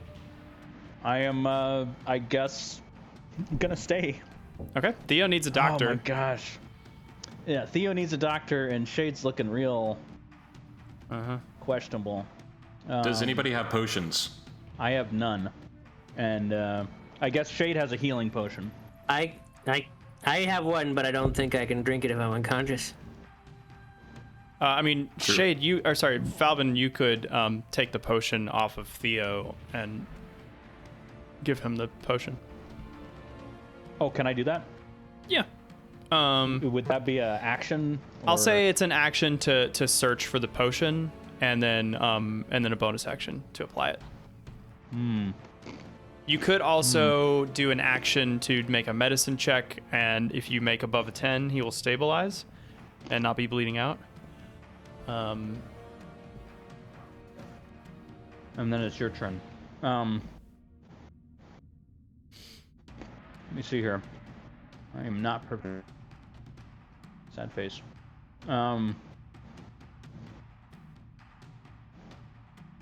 I'm gonna go ahead and use my action to search for it and apply the potion to him.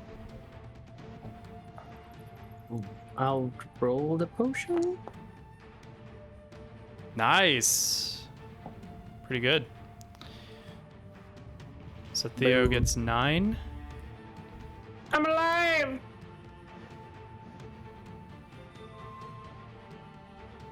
You see how much 9 health fills my bar? It's a little unnerving, buddy. So then, do I have a bonus action left then, You or did I use? no, because you searched for the potion from Theo and then gave it to him, so that's both things. Gosh dang it. I feel like I should move into the cavern, but all of the locations suck. Yes. Yes, they do.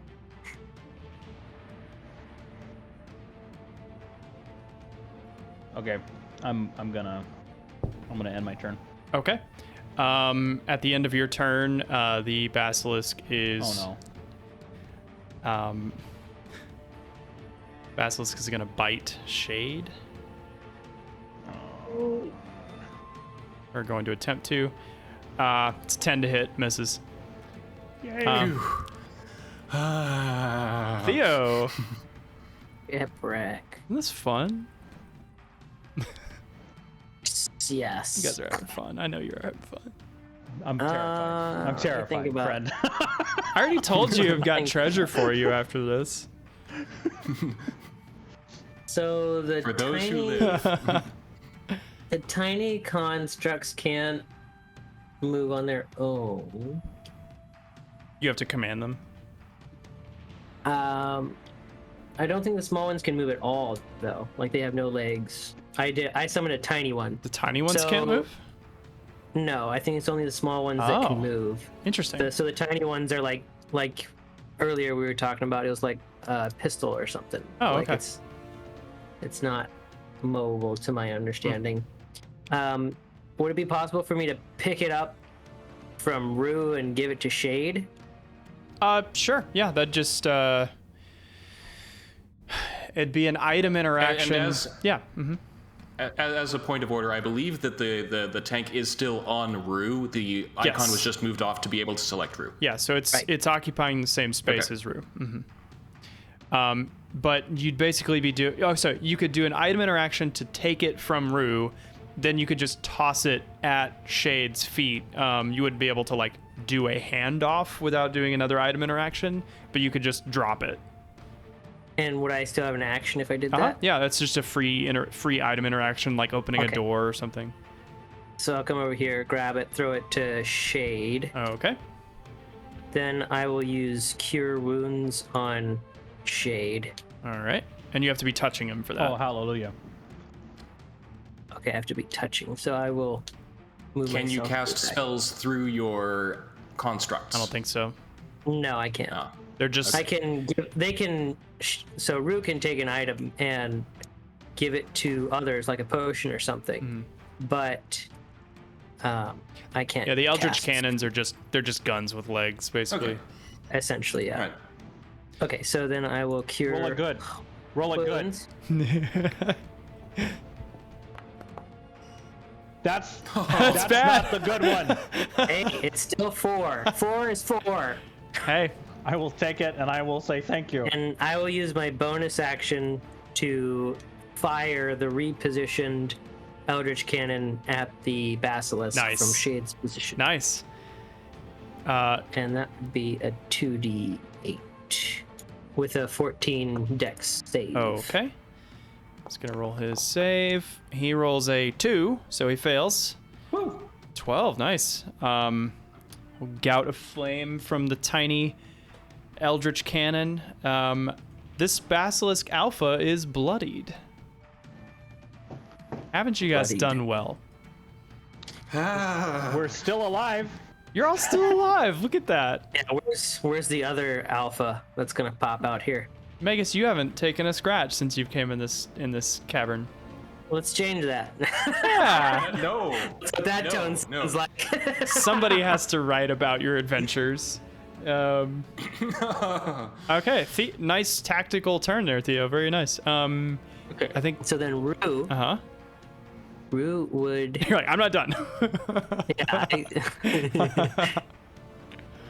Fly up to a position where she could fire. Would that catch Shade if I did a cone up that way? No, I think it wouldn't. Because it would start. Okay. It would start in this square. Okay.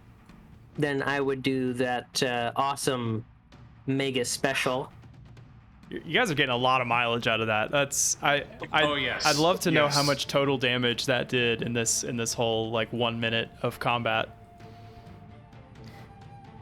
You guys were smart to It's a crazy push the spell. attack. So he's making a dex save versus that. Pretty. It's 15. for that one. He fails. He got a 13. All right, and I will roll damage. It's pretty Oh, nice. Nice. Ooh, getting roasted. Yeah, you smell the stink of cooking basilisk as it. Well, he keeps getting roasted and then frozen. Roasted, and then frozen, roasted, and frozen. and then I'm gonna get back here. Improper cooking technique. Yes. The alpha is looking really bad. After your turn, it is going to make one last attempt at a. You know what? Actually, Theo, you're still technically in range for a tail. No. Oh no. It's gonna hit you. It's not gonna do the AOE tail swipe, because it only gets one of those. But he's just gonna do a tail, which is a 10-foot, 21 to hit, 13 bludgeoning damage. I believe you go down again. Son of a bludgeon. Hot damn. All right, Shade. Huh. For some reason, everything on my screen just selected. I've had that do that occasionally, and I don't know Use why. Everything. Everything Target is rich targeted. environment.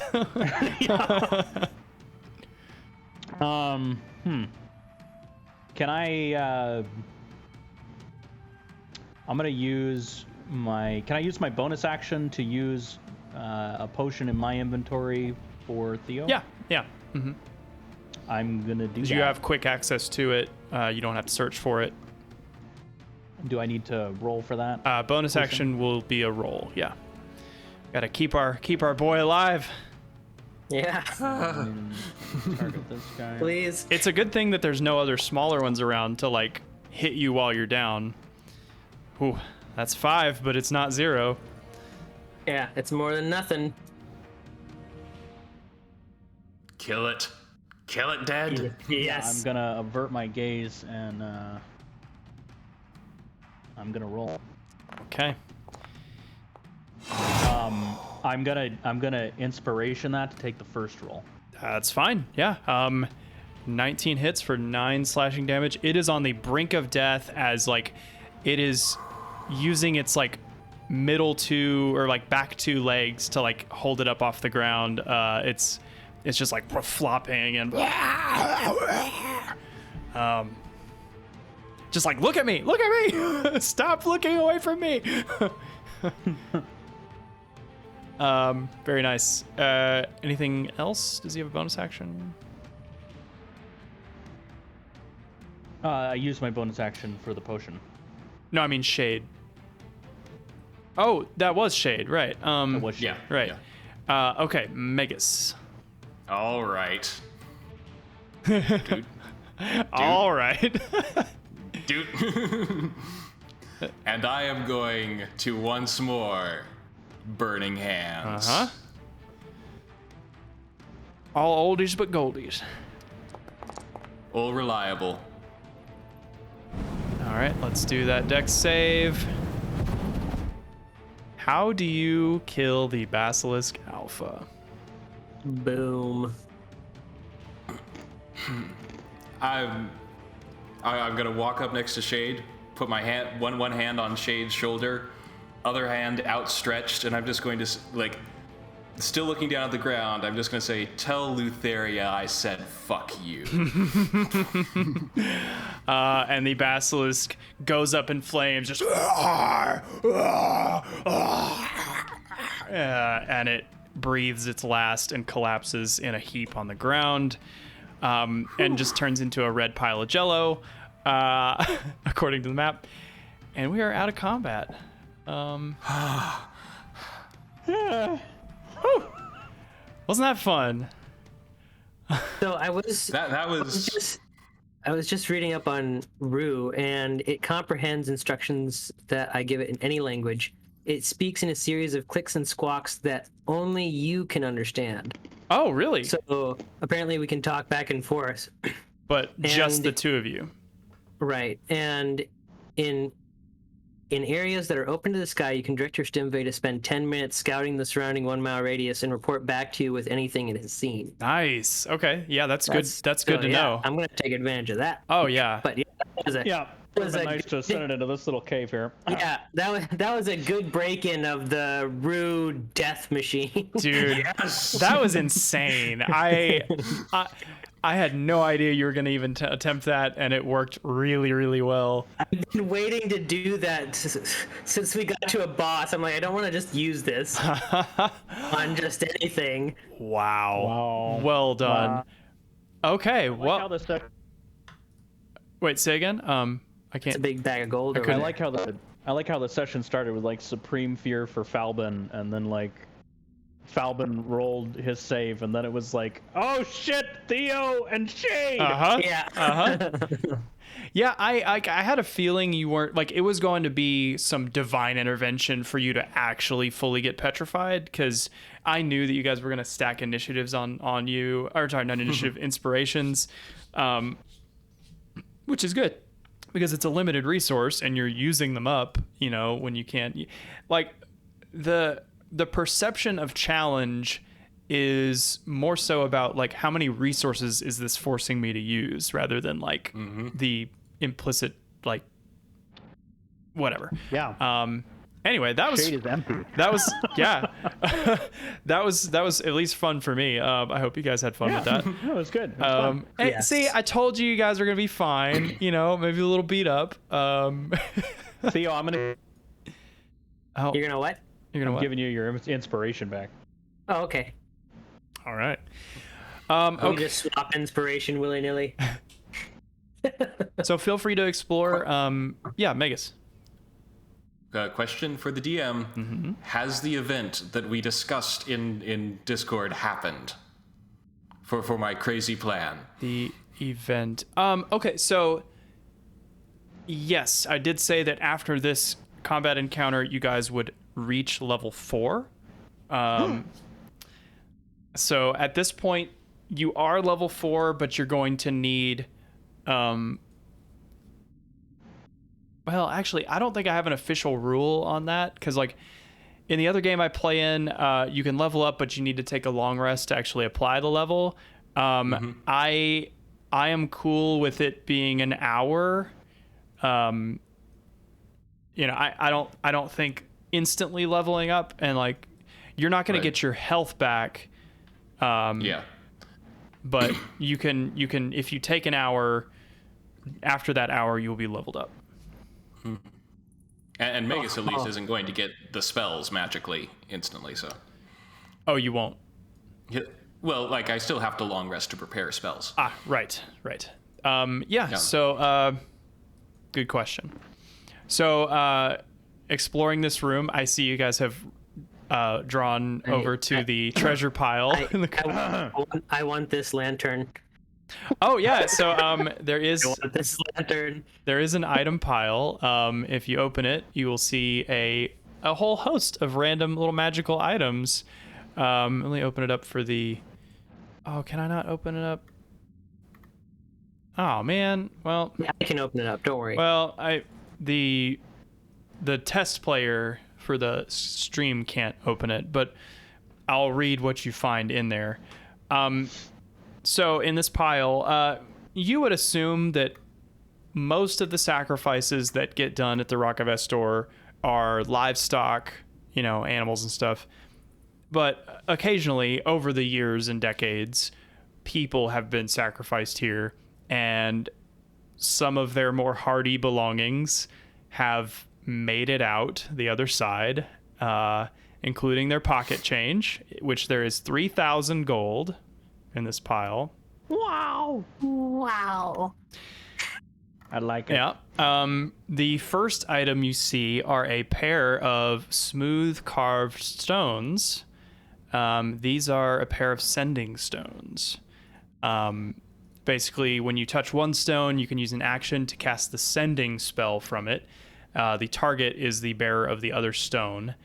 And you can use that once per day to cast the sending spell. And that, I believe the range of that is, like, basically unlimited. So it's like a once a day phone call that you can make from anywhere. So there are 2 of them in this pile. So each of you, or like whoever wants one, can take one. The next item is a palm-sized pocket vanity. Little flip open mirror. Contains enough magical makeup for 3 uses. A creature can use an action to expend one of the uses to apply the makeup to itself or to another willing creature. And then their appearance magically changes to one of the following forms in a table that is down below here. So it can change you. Actually, you know what? We'll just wait to find out what it can do. But it's just random physical appearances. The next thing is a bullseye lantern with a bright, like, red lens. And this lantern magically creates light, which is always a brilliant red. It's a 60-foot cone of dim light and an additional 60-foot bright light, additional 60-foot dim. As a bonus action, you can do an intense burst of light from the lens, and each hostile creature within that angle needs to take a dex saving throw or be marked for a minute. So marked creatures shed dim light in a 10-foot radius. They can't benefit from being invisible, and any attack roll made with disadvantage against those marked creatures is a normal attack instead, if you can see it. Want. Yeah. That would have been nice. Would have been nice. By the way, these are all from the Griffin Saddlebag, and they have nice, like, flavor text. I forgot to... I saw that. Yeah. So the bullseye lantern says, Pa always used a red light when hunting worms. Keeps them from startling and squirming away. We do the same for whatever else we're hunting, too. And now I need somebody that talks like that in this game. The next little trinket is the Ring of Stolen Alacrity. The ring has a loose outer layer that, like a spinny ring, like a fidget ring. And it's the outer part has illustrations, like stop motion illustrations of a person in various stages of running. So if you spin it, it makes it look like they're running. So if you're not surprised, you can use a reaction when you roll initiative to spin the ring, and then you can choose a creature within 30 feet of you that also rolled for initiative, and then if they fail a charisma saving throw, they swap initiatives with you. And you can voluntarily fail the saving throw. So, like, if like one of you really needed to go early and, like, the person that rolled really well is fine with waiting, you guys could swap initiatives. So that sounds like a thing our assassin would want. It's pretty. I like the effect. I think is neat, and the visual. Pretty awesome. The visual is very, like, Greek themed too. All right. The next thing is an acorn charm. It's a small polished bronze acorn that's been made into a magical bell that rings softly when moved. While wearing this charm, you have advantage on charisma checks made to interact with plants, and you can communicate with plant creatures as if you shared a common language. Flavor text says, "Excuse me, Mr. Tree, could you tell us how to get to the secret glen in the middle of this forest?" So I figured that might come in handy. He's like, always like going down here. We have decided that you are not orcs. Oh my god, I forgot to post the actual description of the Abjur's Gilder. I just thought it was, like, maybe going to be a cursed item. No, it's a thing. I just didn't copy it in. Hold on one second. Abjur's Gilder. This golden badge is usually given to wizards who either excel at or have mastered abjuration magic as a symbol of their accomplishments. While wearing this badge, you always have the shield spell prepared if you know it. What? And it doesn't count against the number of spells you can have prepared.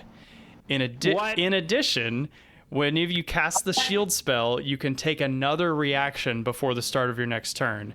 The second reaction can't be used to cast shield again. What? So I'm taking that. I mean, you're the only one that can take it, so. But I thought that was you'd probably like that one. I have edited it. The last item is a ring. It's like a gray, pretty subtle looking ring. It has a design of a sickle and wheat at the top. Reversing the ring shows a design of longboats sailing toward a sunset, representing the afterlife. While wearing this ring, you regain 1 hit point whenever a small or larger hostile creature is slain within 30 feet of you, provided that you're not unconscious and the creature isn't a construct or undead. I think Shade should have that. You can't regain more than 1 hit point per turn in this way. So yeah, it's just like a little slow trickle of HP back to you as you guys kill stuff around you. Shade needs that. Shade would take it. Yes. Anyway, some cool stuff. Should I split this gold 5 ways? 5 ways. It says go. 5 ways on the bottom. I don't know why it's saying 5. I think it's probably is it counting the guest? maybe again, or Rue. Kyra? Or yeah, maybe Kyra's Rue. token's not here. Let me remove But Rue from the. we should each get 750. Yeah, even with Rue gone, it's still saying 5 ways. I'm not sure why. Yeah, you guys can feel free to just manually add the number. But yeah, I'm going to take one of the sending stones Uh-huh. because of a plan that I'm going to discuss. Here is the Abjurer's Gilder, which I believe Magus is Nice. taking. Yeah. Yes. Let's see. I can show all these images. Here is the Acorn Charm, which who's Fancy. taking that? I'm wondering if it should be Shade, since it's currently attuned to him. Or maybe I should take it because that way if it's advantage on charisma. Yeah, that's what I was thinking. I have the highest charisma. Yeah, Yeah, I think you should take that's it. fine. Okay. And then the Ring of Stolen Alacrity. I love the art for this one. It's so cool. I love that too. I love the idea too. That's such a cool It is idea. neat, yeah. So like I had a challenge with these because people wouldn't be sacrificed with like their swords and shields and armor and stuff. And I'm like, what kind of stuff would people maybe be wearing? And I'm like, okay, like rings and necklaces and stuff. So, and then the one guy It's with a weird. lantern. It's weird because I took it already, but it's still in the pile. So can I take it again and give it to someone else? Oh, weird. No.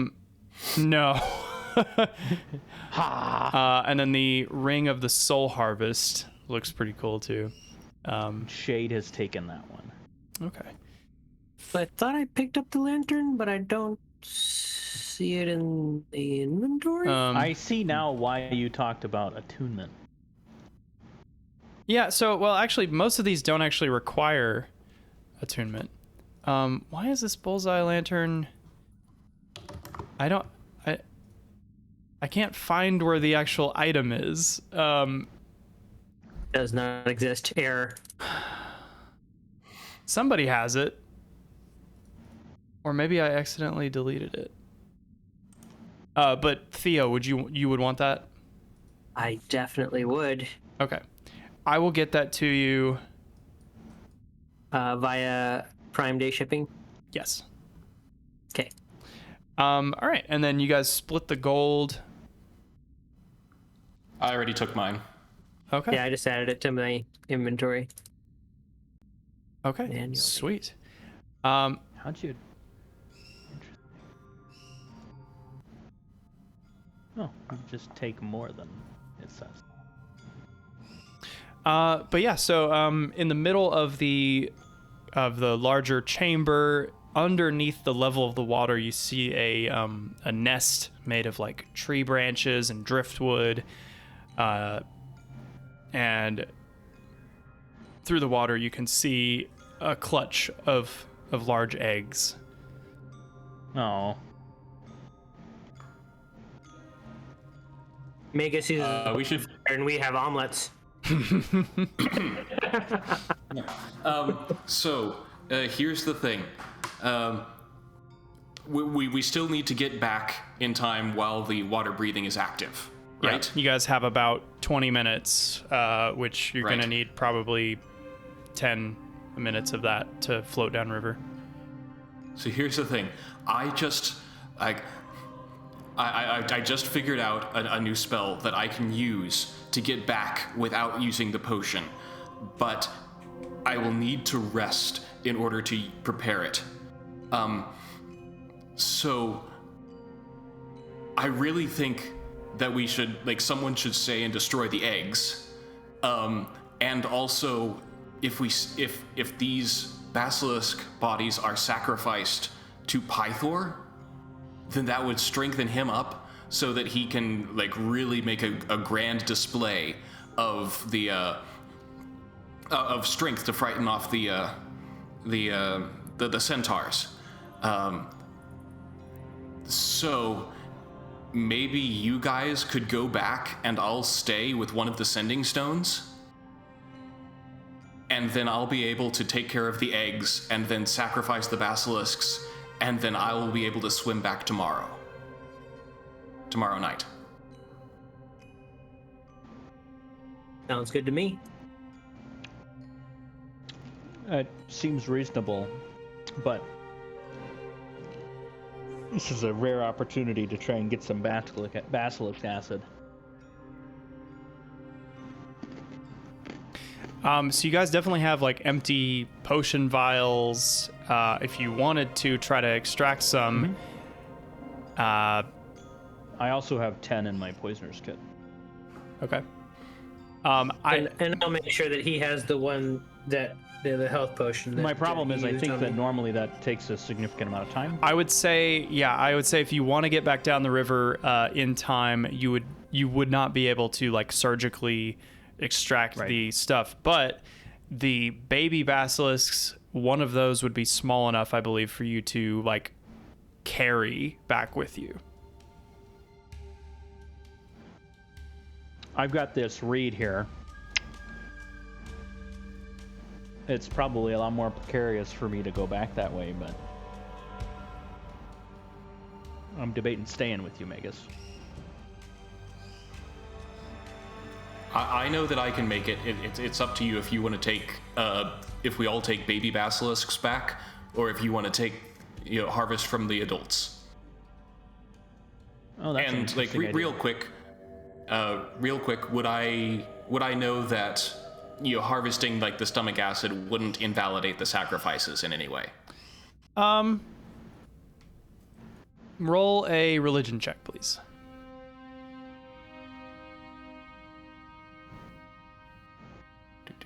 There it is. Yeah. Boom. Nice. It should be just fine. I know all the religion. There were 3 baby basilisks. Yeah, basically that is such a small percentage of the whole thing that it's a negligible effect. Right. So there are 3 baby basilisks. 3 babies. There were 3 adults and 1 alpha. Yep. Right. So we could carry the 3 baby basilisks, 1 apiece. What about these eggs? If I stay, I can destroy them. I'm wondering if we should take them back with us. Yeah, maybe we could raise basilisks. I don't think they can be tamed. Somebody, how would you raise them if you can't look at them? Somebody want to roll a nature check? I would. I Do you want to, Theo? Do you have advantage on it? I do not. I don't either, so I'll just roll. Okay, that's a pretty good roll. Let me get you an answer really quick. All right, so Theo, you have actually heard of basilisks being born and raised in captivity that were successfully domesticated and trained. Such trained basilisks, they're taught to avoid meeting the eyes of those that their master wishes to protect from its gaze. But it does make a very daunting guardian. And because of this, basilisk eggs have a high value, highly prized. Yes, please. I would like to take some basilisk eggs. Definitely. We'll have a minion army. Groot go ahead and dive in and start pulling them out. Okay. Groot can ride one. Shade would probably. I think there's enough room in the baby carrier, but that was left behind in Astoria. So yeah, Shade's got a backpack and 3 sacks. I think between those 4 items, you should be able to situate those. Yes. There's how many eggs did you say? There are 3 eggs. They are large enough. They are bigger than a football each. They're probably like beach ball sized. Ooh, big boys. I'm gonna call this loot, I guess. Yeah. So, I mean, reasonably you would only be able to put one in like a pack. Okay, Okay, I've got a backpack and 3 sacks. I got a backpack too. Jesus. Just Daisy. I mean, I can carry one back. I mean, also remember they are eggs, so you do want to be careful with them. Don't just like. All right, so Shade's gonna take 1. I'll take one in my backpack too. Okay. I'll take How one to am I- carry back, because I will have much more mobility on the return Yeah, trip. I was gonna say. Where's the So ad that means Theo, basilisk? Shade, and Magus all have an egg, and then Theo, Shade, and Falbin are gonna load up a baby basilisk apiece. Nice. All right, and Theo, if you go in your, I will stay. if you're in your inventory, like under loot, you should be able to add, like, create an item there. Okay. And Plus. it doesn't have to be very detailed. I mean, just whatever can. New loot. Yeah. New loot. That's all. I didn't even think about the eggs until like just right about now, but I like that you asked the question because I think it's really interesting. Yeah, I'd like to have some sick basilisk companions, and if they die, then we'll get more ingredients. So what do you lose? Wow. Hey, it's all about Darwinism and live and let live, and Something nature. about omelets and eggs. Yeah, omelets and eggs. Shade took the other sending stone. Okay. Okay. I also did not think about how you might use that to coordinate this whole thing, so that's neat. I was just like, I like having sending stones in campaigns. Falbin, as you've spent some more time in... Yeah. Oh my gosh. What? Oh, sorry. I was just realizing these sending stones. Can you? It sounded like you could send an item. Is that? No, true? so the spell is called Sending, and it basically lets you send a message and then like get a response. Cool. That'd be neat. Sorry. Yeah. That'd be neat. Yes, it would be. Falbin, as you've spent some time in this room, I mean, really only a few minutes, but long enough, you kind of notice that, like, over by this cluster of crystal on the wall, you can kind of, like, see space behind it, like through some of the crystal. Space as in like outer space? No, or like- space is like between elements. Like, not solid rock wall. Like, Avoid. I would investigate this. okay, roll an investigation check. I would do that, but for some reason I have everything selected. I can't select myself. Use everything Do you have the targeting tool on the left? It looks like a bullseye. There it is. I had to Okay. bulk select myself. It's weird. Gotcha.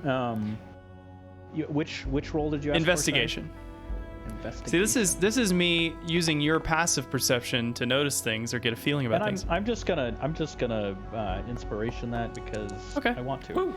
Yeah. So you can see that the crystals are very thin here, and they are covering over a shaft, like a tunnel, and with the properly applied force, could be broken through. A tunnel? Maybe. A tunnel? Maybe. This is like Avatar Aang moment. Yes. Secret tunnel.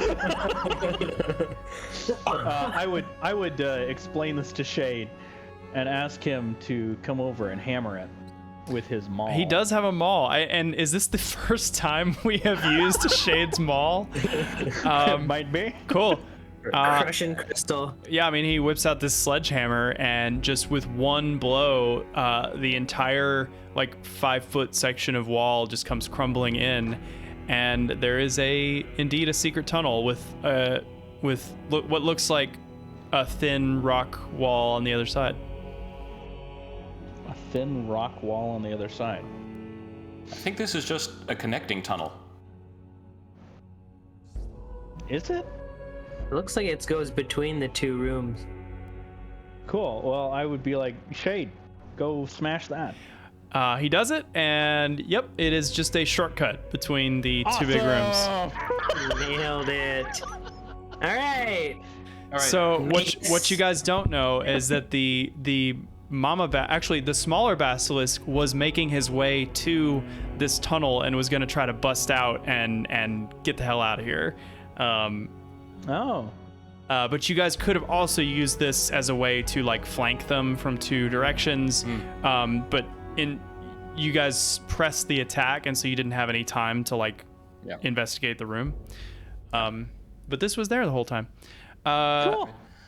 Yeah. I will say, call me tomorrow night when you are ready to receive me at the bridge. Otherwise, I will message you if I am in danger. All right. I'll shoot you a text. The plan. Send them deets. Okay. With the potion quickly wearing out in your blood, you guys head back. Also, I will ask Shade to drag one of the adult basilisks that was like killed right near the alpha, like right next to the alpha. Oh yeah, sure. Shade can pile them up. So you guys head back towards the shallow water of the cave's entrance, and back towards the underwater tunnel. And Magus, you are left alone in this now eerily quiet cave. Yep. Hope we got them all. One of them is like out buying eggs at the grocery store and comes back. Oh my god. So you guys, it is still like dead of night because you guys left pretty much in the middle of the night. It's probably like, almost 1 o'clock now. But you swim under the water with your rightfully earned basilisk eggs. We made them orphans. Back to Astoria. Let's everybody that's going in the river make a dexterity check, dexterity check as you aim for the rat-haired rope that Timon descended down. Hey-o. You guys all pass. Shade is like just at the edge of his reach, but he uses his glaive to kind of fling the rope over to his hand and grabs on, and he's the last up the rope. And Timon goes, "Hey, you made it! Oh my god, you guys are covered in blood. What the hell? Are you okay? Theo, you look like shit. I'm sorry, my friend." Well, you got knocked down and almost died twice. Wow, you guys look like you hauled quite a bit of loot. Hey, let's go up to my office and we'll get all this. Where's Magus? I'll be back. He didn't die, did he? I knew he was gonna die. I knew it. Oh no. No, he's fine, and he was just before we left. He told me how much he was looking forward to working with you. So. I knew he was gonna make it out. Oh, that's great. What? He's got a knack for this kind of thing. He really does. He's an exterminator. You know how well he hunts rats. You two make a great team. It's all he talks about is how well that works. I'm just really glad we're getting close. We've spent decades, centuries even. Centuries? How old is that kid? I'm a millennia. I'm centuries old, but I look it. Anyway, he takes you back to his office in the sewers, and you guys start unpacking the basilisk eggs and the babies, the basilisk babies that you brought back, and he begins the extraction process of the basilisk bile. So I'll have to check the details of that, but I believe you get three basilisk stomach fluid. 3 doses. 3 doses, yeah. Yeah, because they're just babies, but That's still more than 0. Yeah, so you guys are doing that. Magus, what are you got a pile of basilisks. What are you doing? Right. Okay. So I have, I believe, 3 piles because there's the alpha and one of the adults, and then there's another adult, and then there's another adult. Yes. So first, I'm going to go to the alpha and the adult pile. Okay. And I am going to sacrifice this to Pythor. Okay. And as I'm sacrificing it to him, I will say, awaken, Pythor, god of battle. Take now, this. See now the flesh of that of your enemy. Take that which would have taken your daughter. Are you not the defender of Astoria? Awaken from your stupor. Take up your hammer. Stand ready to defend your people. Shit. Nice. Okay, I'm gonna give you inspiration for that. That's He gets up and instantly fights the centaurs. No, I said stand ready. Stand ready. so you Woken him. you complete this ritual, and kind of just like when you sacrifice the boar, it takes a long time, and then close to the end of that hour, like runic symbols underneath the pile of basilisk flesh begin to kind of alight, and you kind of, as if on the wind, there's no wind in here, but as if heard on the wind, you hear like a distant battle cry and like the sound of retreating hoofbeats and war horns signaling retreat, as if you're hearing the sound of battles long ago. Yeah, so nice job. I will go to the second adult, and I will sacrifice this to Vulcan. Okay. And I will say, Vulcan, god of skill and smithing, take now this sacrifice, meant to claim your granddaughter. May it feed the spark of inspiration in you, and may you one day reclaim your passion as you once had it. Sick. Yeah. You prepare this sacrifice. Do you do the invocation kind of close to the beginning or close to the end of the ritual? I would say, I would imagine that the ritual itself takes some preparing. Right. And so the invocation comes after the ritual itself is starting to take effect. Okay. And cool. So closer toward the end. Okay. Sweet.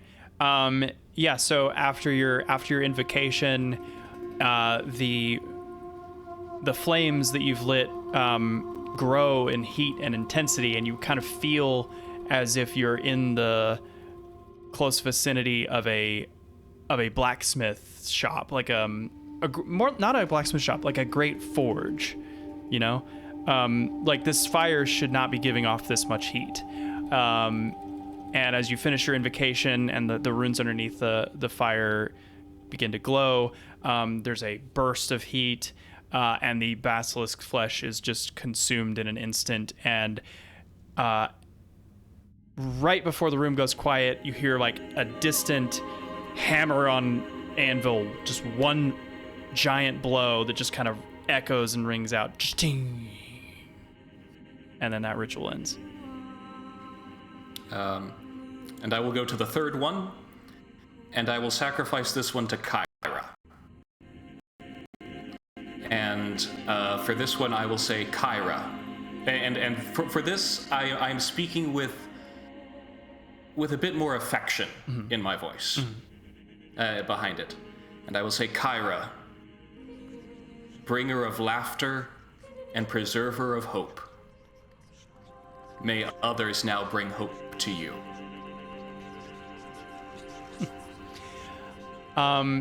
With that, there is kind of like just a draw of violin strings. Again, very distant, very, like you're outside a symphony hall. A trill of a flute, a soft drum beat, and then a few seconds of delighted laughter, and the ritual ends. And then I will return to basically where my token is, where we found the tunnel, and just kind of like in that little nook area where maybe it's safer if something's going to come in. I am going to meditate and take my long rest. Okay. Which is 4 hours.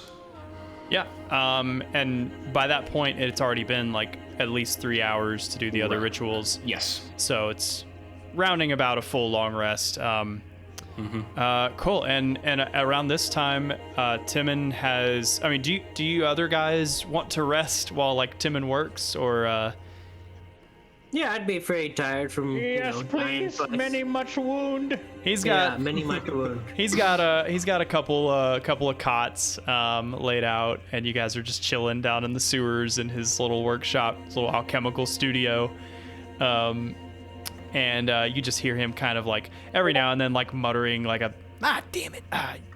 Okay, all right, that's fine. I got what, 9 more fingers. It's all good. Anyway, he's just working away, and eventually, kind of late morning, like 9 or 10 o'clock, he gives you guys some time to sleep in. He wakes you up, and Falbin, he presents you with 3 fully crafted Basilisk bile potions.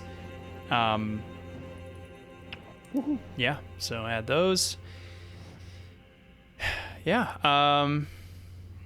Okay, so what is the plan after this? Because I think the next event is the night of Anora's sacrifice. Do you guys have anything you want to do before then, or were you guys just going to... I'd like to make it back to the group. Oh, right. Yeah, so tell us how you're doing that after you long rest. Yep.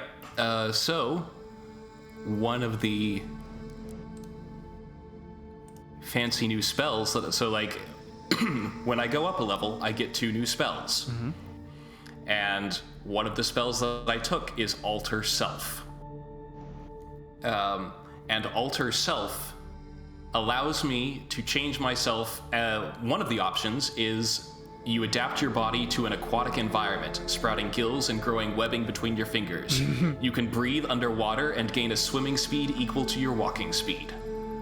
Ridiculous. Love it. I mean, that's perfect. That'll get you home easy. So, like, after I get the signal that they're waiting for me at the bridge, I will take up the other egg, cast that on myself, and swim back. So good having sending stones. You do so, and you kind of experience a level of like physical freedom that you haven't really felt before. I mean, you have fallen from great heights, but you've never really flown, and I think this is like the closest feeling to like flying, albeit in a different medium. But it's delightful. It is refreshing. It's freeing, and yeah, this is a very unique experience. So yeah, you make it back in amazing time and climb up the rope, and you still have these like gills and stuff, right? As you. Yep. It lasts an hour. Yeah. Tim's like, hey, it's like, oh my god, oh, what is this now? I know your mother. At least I think I do. She was not a fish. She was not a siren. Something's going on here. At that point, like after I've climbed up, I'm going to use an action and switch which effect of the Alter Self I'm using. You can do that? Yes, I can switch between them using an action. Wow. What do you switch to? I'm going to switch to change appearance, and you transform your appearance to look like any other person. No, you don't. Really? Yep. What? And what appearance? And I am going to change and look like Timon. No. Oh And my I'm gonna god. say like, what are you talking about? I always look like this.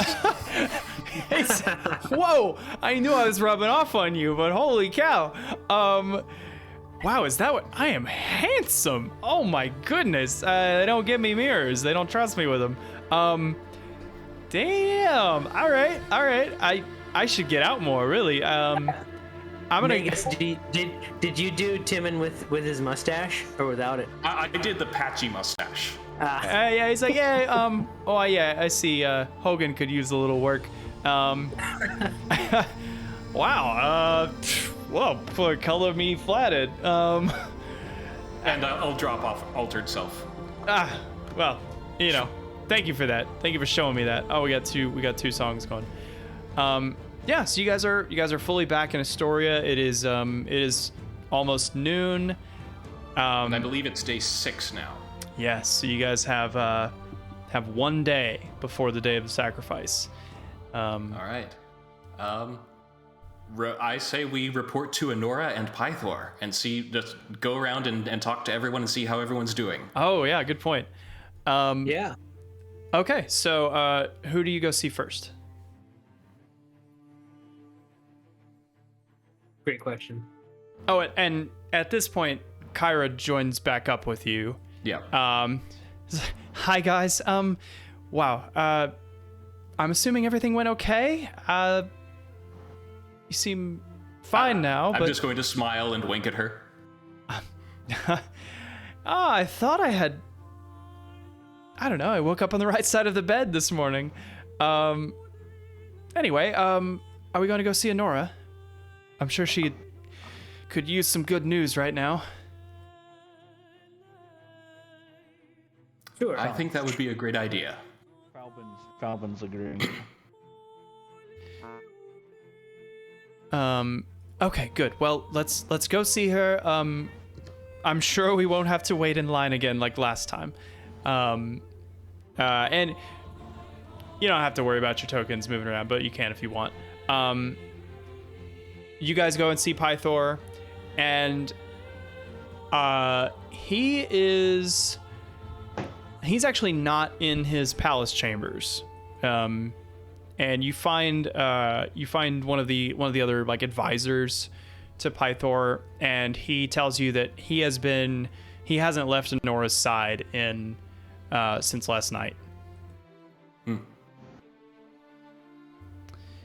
All right, let's see both of them. Yeah. So you guys take the route to the dungeons, and you go down there, and Pythor is just he's got a chair pulled up to the cell doors, or the jail cell bars, and he is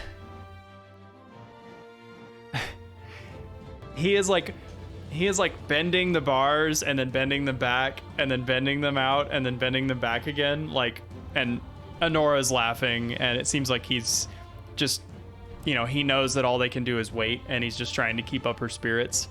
And she's kind of like, Dad, I know you can do that. It's really not that impressive when you've seen it 100 times. Like, no, sweetie, no, look, if I bend them out, you haven't seen me bend them this far yet. Look at this. Now, tell me that I'm not going to be able to protect you from anybody who comes knocking. Dad, it's not really up to you. It's whatever's going to happen tomorrow is going to happen. I know. But know that I will do everything in my power to... If I can't keep you safe, I'll keep what you've worked so hard for safe. And then they see you, and Pythor stands up expectantly. He's like, so tell everyone out, of course, but you can stay. Shut the doors. And the guards shut the doors, and he waves you over. Tell me, is it done? Did you not feel it? It is done. Is that what that was? I woke this morning with a vitality that I haven't felt in quite some time, and I'm still, of course, worried about my sweet daughter, but something felt like there was a chance. Did you bring the proof, though? I did ask for proof. We have the 3 dead babies.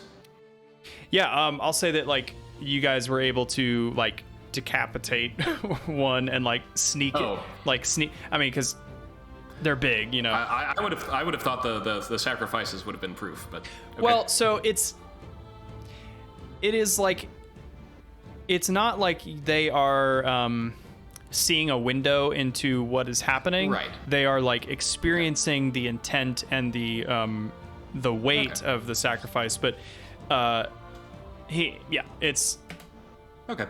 It's not quite visual confirmation, even though it has. I mean, he's not drunk. You can tell he is fully there, and it has made a change in his demeanor. And would the heads from the baby basilisks and the basilisk eggs be enough? Yeah, like you definitely would have been able to sneak in like a head or two of some of the smaller basilisks, and like you pull them out, show them, and he palms it like with his huge hand. So you would dare petrify my baby daughter, consume her. And he just like crushes the skull in his palm. And you got all of them. I spent a night in the cave. There is none left. He puts his hand on your shoulder, and he's, my boy, I want to apologize for the harsh action I took against you in my palace chambers. You caught me at a rough time, and it was almost an involuntary reaction. I hope you can forgive me for that. It is forgiven. I will hope to remember to never strike a god without forethought. Well, if you had caught me on a day like today, where I'm more in control of my faculties, I would have recognized the futility of such a move, and I would have, laughed it off, as I often do. So, I must sincerely apologize for that. What was I going to say? But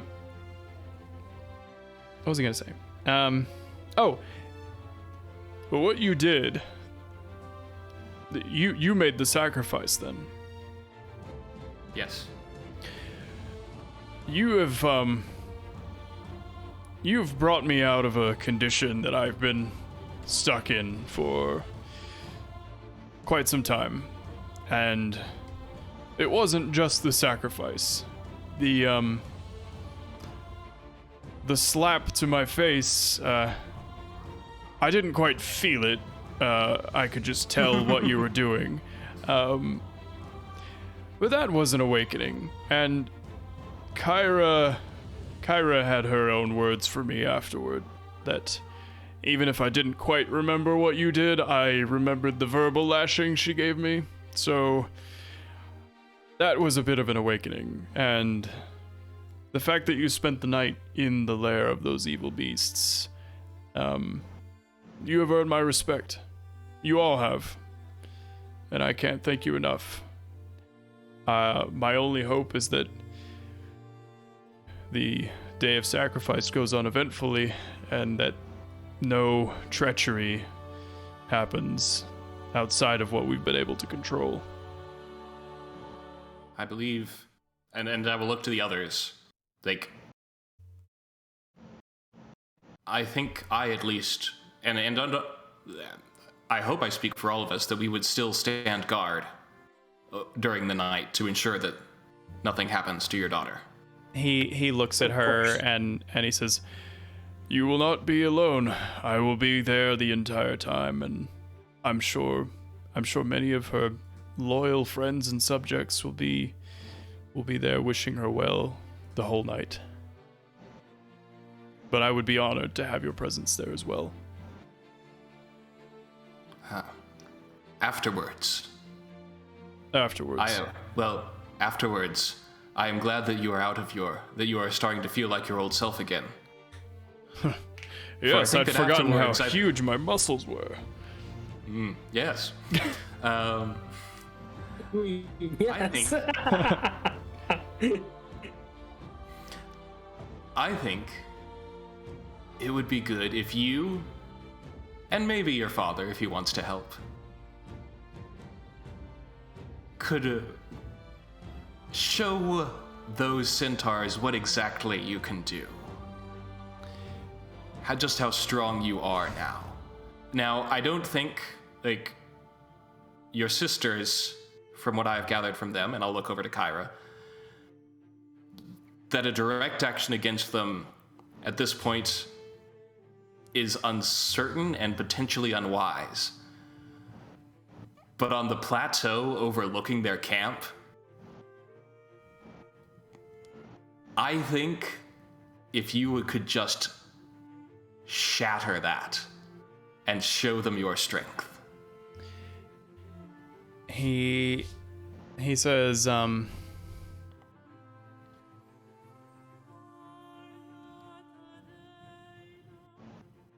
will reserve the right to exhibit my strength. It may not be in the way you expect, but I will deliver the message in a way that will not go unforgotten. As you will, sir. Anyway, you have a day still before tomorrow night. The city is yours, as you probably already well know. Spend it at your leisure. Visit the Agora if you have purchases to make. You will find me here. And then I will escort my daughter to the Rock tomorrow. You are welcome to join the procession.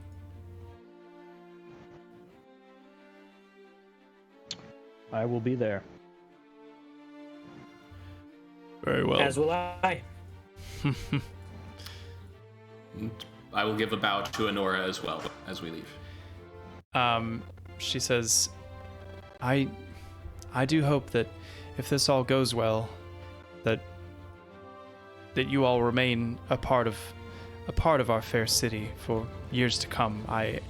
You've made such an impact already, and yeah, so I believe the fate of this city is intertwined with yours. And mine.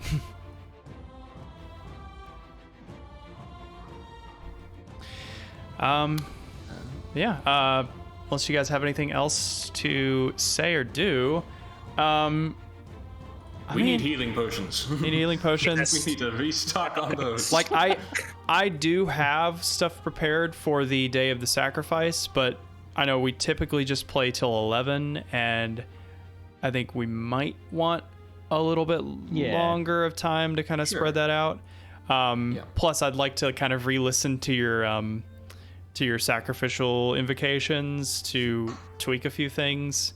I mean, just as far as like what sort of inspiration, how many heroic actions the enemy will have, and, that kind of stuff. I do want to just like as you guys return to the city, the days coming up to the sacrifice, the effects of the drought are becoming more pronounced. You can feel that there is just no wind. The air is dry and arid. The heat is like uncomfortable when you're out from under the shade. and like the fountains have gone dry. Any flowers and like greenery in the city is like nearly dead. It is becoming pretty severe. So, anyway, I just wanted to give you that vibe check about the city. Okay. But yeah, so yeah, we'll probably. I mean, we're a little early, but we'll kind of wrap it up there. You guys can. I mean, we can still hang out and like do some other. If you guys have stuff you want to do in town, Do some shopping. Yeah. Maybe talk to Vulcan. Just check in with him. Say hi. Yeah. Vulcan, he's got his. He's watching over the bassinet with the Ultria tree in it. Mm-hmm. And yeah, he's normally pretty stoic, but he is he's kind of humming and whistling while he's like working on stuff. And like with one hand, he's like hammering ingots, and he's like making more blades. And then with his other hand, he's like rocking the bassinet.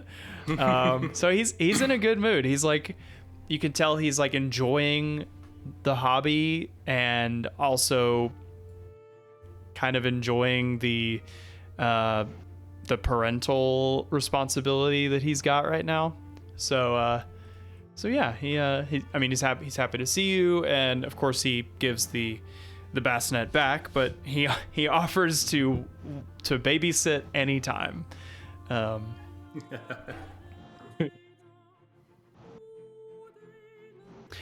actually, Theo, he would kind of take you aside and mention that the river grapple like hook things that you guys used, he could pretty easily convert those into like he could add like a ringlet to put some like a line of rope attached to it, and then make a fitting to go over the end of your musket, so that you could use like regular ammunition to fire it off. Yes, please. Yeah. So I think you guys have. I'll take 2. You guys have like 2 of those, right? Or you have 2. Basically, the consideration is that in order to, you'll have to use like regular bullets to fire do those. that. Yeah. The magical. DM Fiat, the magical bullets don't work. But basically, the range is limited by the distance you can fire the musket and the length of rope that you have. So I don't remember exactly how far your musket can shoot. It's pretty far. 120 disadvantage and then 60 normally. Wow. Oh, whoops. I didn't mean to. I was trying to look at it. Yeah, where's my feller? Yeah, maximum range of 120 feet. So you could have up to 120 feet of rope connected to it, and you'll just make like an attack roll with a slight penalty because of the weight that it's carrying. Sure. And then, if you meet the AC of the object, then it'll attach, embed into it, and you'll be able to climb up it. So, yeah. I will say, if you miss, if your attack roll is like way lower than the DC, there is a chance of the hook going past the object, which if you're down at the bottom of a cliff, you could lose it. So, gotcha. But so you have that. And if there's anything I forgot as far as crafting, or if you guys have any custom crafting ideas, I mean, you guys have a day and plenty of gold. So hit me anytime during the week with like, hey, can Vulcan make me this? Or can he make me that? And we can definitely talk about that. Specialty orders? Yeah. Yeah. There are some things that like maybe he can't make here, but he could once you guys clear out the Mithril Forge. But he'll let you know. All right, we'll let you know because I am him and he is me. Aha! What a twist! And we are all together. I mean, and if you guys, I mean, I'm down to hang out a little bit if you guys want to level up. I know that, like, Ooh. whatever you guys want to do. If you want to like level up. Yeah. You know what? Maybe. I gotta check my stuff because level 4 I think is a thing. It is an ability score improvement, I think, for most classes. Yeah. Or a feat. Right. So Davey and I were talking about this. You did it. Right, but Davey and I were talking about this, and I think I've decided that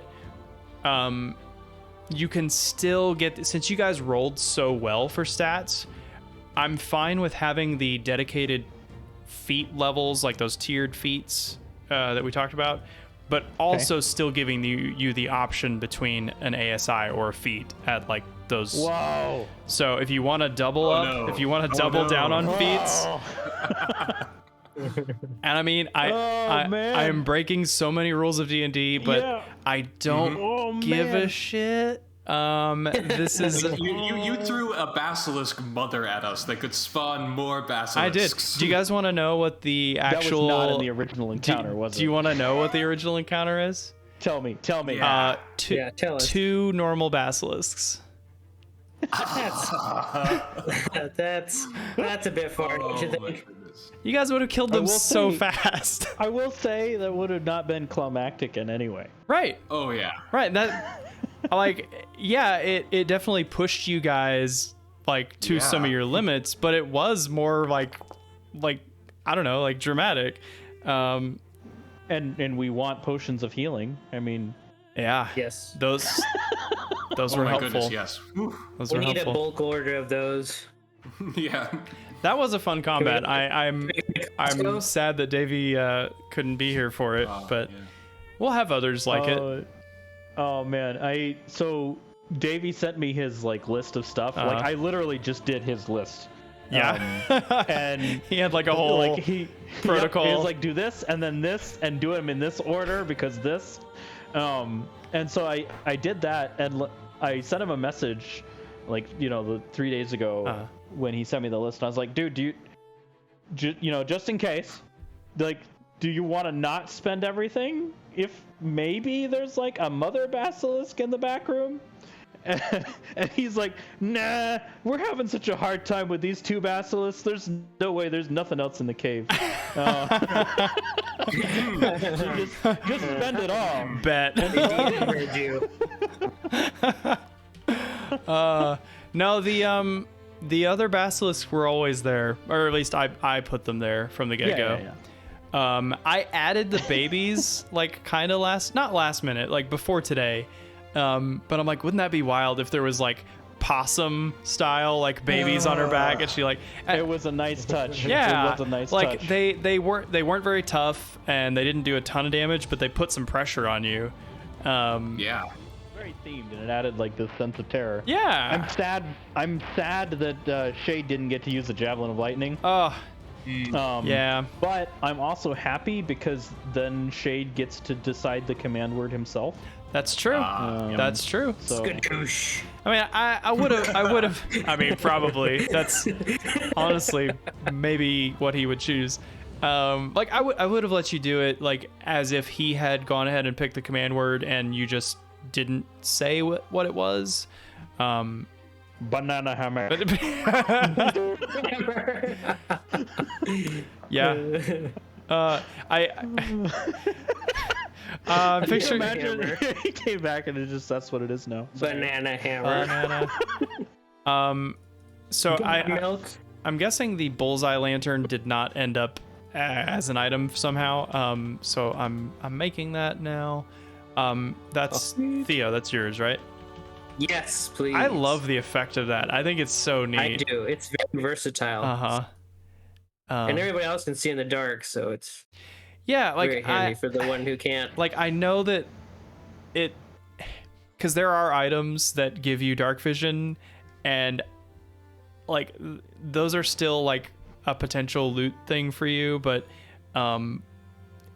I don't know. Like this just seemed cooler for some reason. Like because once you have dark vision, it's just like, you know, okay, now I'm not like mildly handicapped here, you know. But this is like something that like benefits everybody, and I don't know. And Because I could also use replicate item and make some goggles, but that's true. Yeah. I don't. Well, it's not that much of a handicap because I'm in the back. If I was in the front, it would be. Mm-hmm. But other people can face check, so. Yeah. All right. So one of my. I don't think I'm gonna be able to level up tonight. Is there a lot? No, the problem is with opening up the feats again, which is awesome.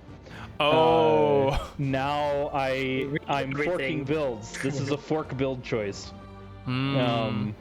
So like I could take Shadow Touched and pick up Invisibility and Colorblind, which facilitates a particular build, or I could take Sharpshooter, which veers pretty heavily into build path number 2. I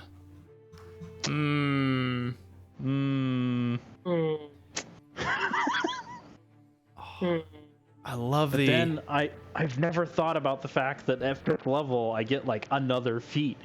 Like I've never thought about the combination of the combining possibilities. Nobody ever has. This is like the first time this has ever happened. Man, I love the art on this bullseye lantern. It is like if you expand the image, it's so cool. No, yeah, the burden of choice is real here. Yeah. I mean, I've already finished leveling up. Have you really? Wow. Oh wait, so what is all your stuff crazy boy involved? So first were the 2 spells, which I knew I wanted to take Alter Self. And then the other one I took Detect Magic, because that's just a handy one to have, and it is a ritual, so I don't have to prepare it. Ritual Detect Magic is going to be great going forward. So I just have that now. And then for my ability score increase, I bumped up Intelligence again, so I now have 20 Intelligence. Oh, dude. Oh, you've already got there? Yep. So like my spell DC is now 16. My attack modifier is +8. And because my intelligence bumped up by 1, I got to add a proficiency.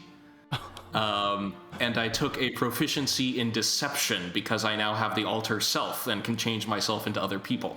Oh, so smart. So I now have a +6 to deception. Wow. Wow. Good liar. And like +7 to arcana and Good liar. history and religion.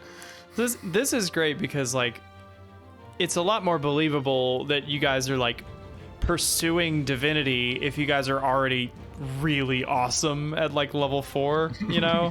Like if you guys were just like crazy for level 4 scared build. people with sharp sticks, you know, like you guys are so powerful. Man, we got mechanical birds with turrets and breath fire. That was awesome. I would like inspiration to Theo for that one, because that was nuts. I was waiting to use that for so long. My God, such a cool combo. That came out of left field for me. I had no idea you were gonna do that. Go killer drone, go! Because I remembered you had talked about putting like a Eldritch Cannon like on top of the floating bassinet or something, but like having Rue carry it, so cool. So cool. So like having like both of those breath weapons. Yeah. And fly speed. Yeah, because like the cannon went on Theo's turn, right? Like Theo would command the action. So, so cool. So cool. Theo, like what kind of fourth level stuff do you get? I'm checking that out now. I'm just going through the leveling process that they have on the. If I switch to 4th level, is it gonna want me to do an ASI, or like can I not? I mean, it will like, ask you.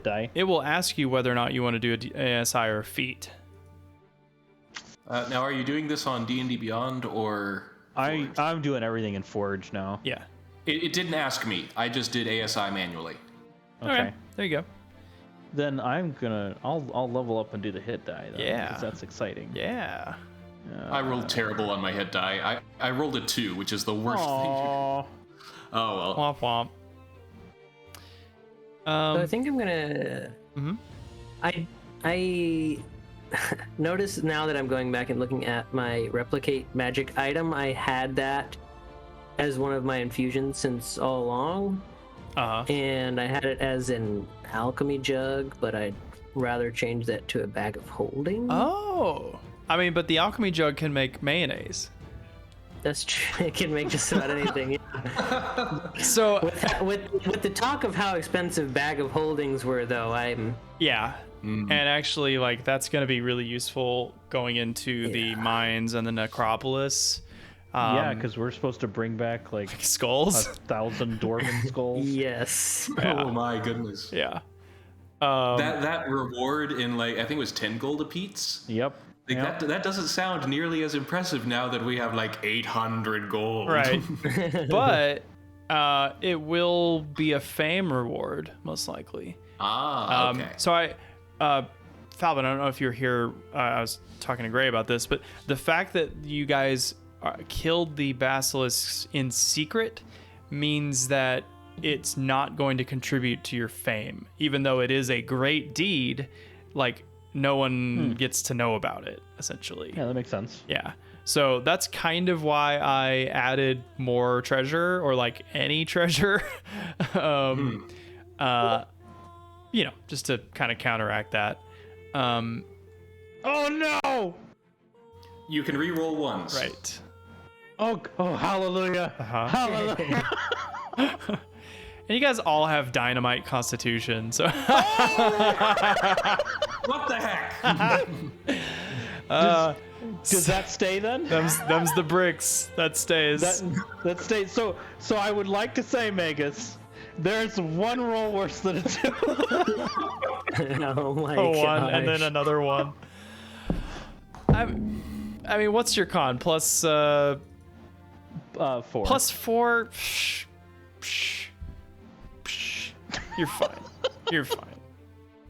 Let's just say there's less distance between Theo's hit points and mine now. Mm-hmm. Oh, let me see. I gotta roll my hit points too, don't I? Wow. Where am I? I should have averaged that, fool. Should have averaged that. That's what you get. Also, I will use this, since we waited a day, I will have attuned the Abjurers thing. Yeah. Yeah, I thought that was a neat item. Like, it's simple but effective. And like, I really like that you get like a free reaction out of it. Yeah. You can basically just always be able to shield up. And I figured that, like, you were kind of talking about wanting something that would boost your AC. And even though this is shield, which normally you would have much more limited usage of, Right. this is, yeah. I mean, it's more of like a response to burst damage. Oh, are you serious? Okay. Theo with the 1. Roll better. So I get 2 that I can roll. You can re-roll that one time. Yeah. Okay. Well. Okay. There you go. There it is. Okay. A little better than the average. All right. Curse of the ones. Oh. I was gonna throw a fit.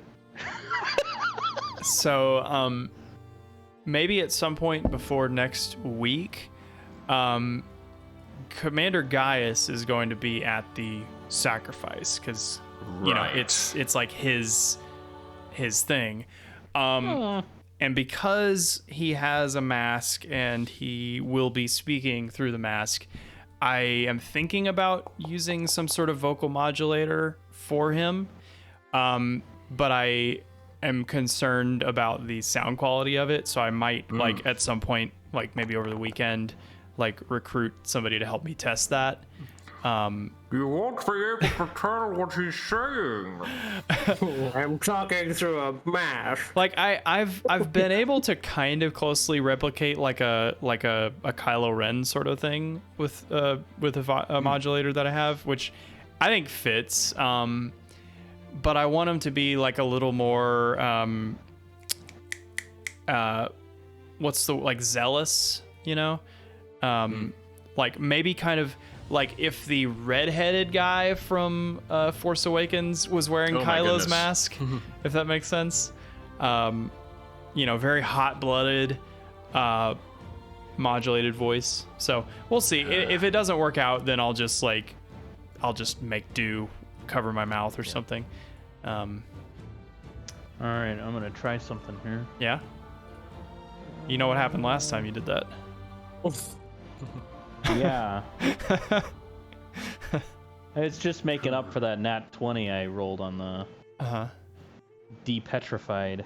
Oh, one thing I totally forgot about is that last session I should have had you guys all roll on a trinket table for when you were going to the party at the Dragon's Tooth. Because basically, like, as a part of that celebration, people would be gifting you like little trinkets. Oh. So if you guys want to do that, we can do that. They're not going to be like magic items, you know. They're just like they're just little things. So let's do. Now, is this one trinket for the group or one for each of us? One for each of you. Ooh. Yeah. I like trinkets. Loot tables. Where? Ivy. Trinket table. Okay. Everybody roll a 1d100. D100, sorry. I do reserve the right to ask you to re-roll if it's some dumb shit that I don't like. I should roll for fountain. I should. What the heck was that? That's a good voice synchronizer. What the? What? Wait. Shade just turned into a chipmunk.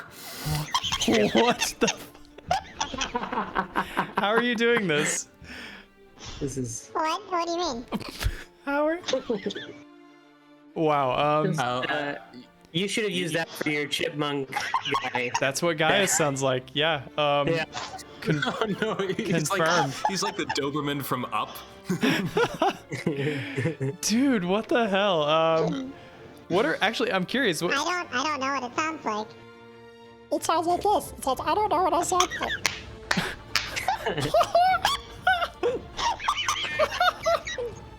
Oh my God. I just pretended.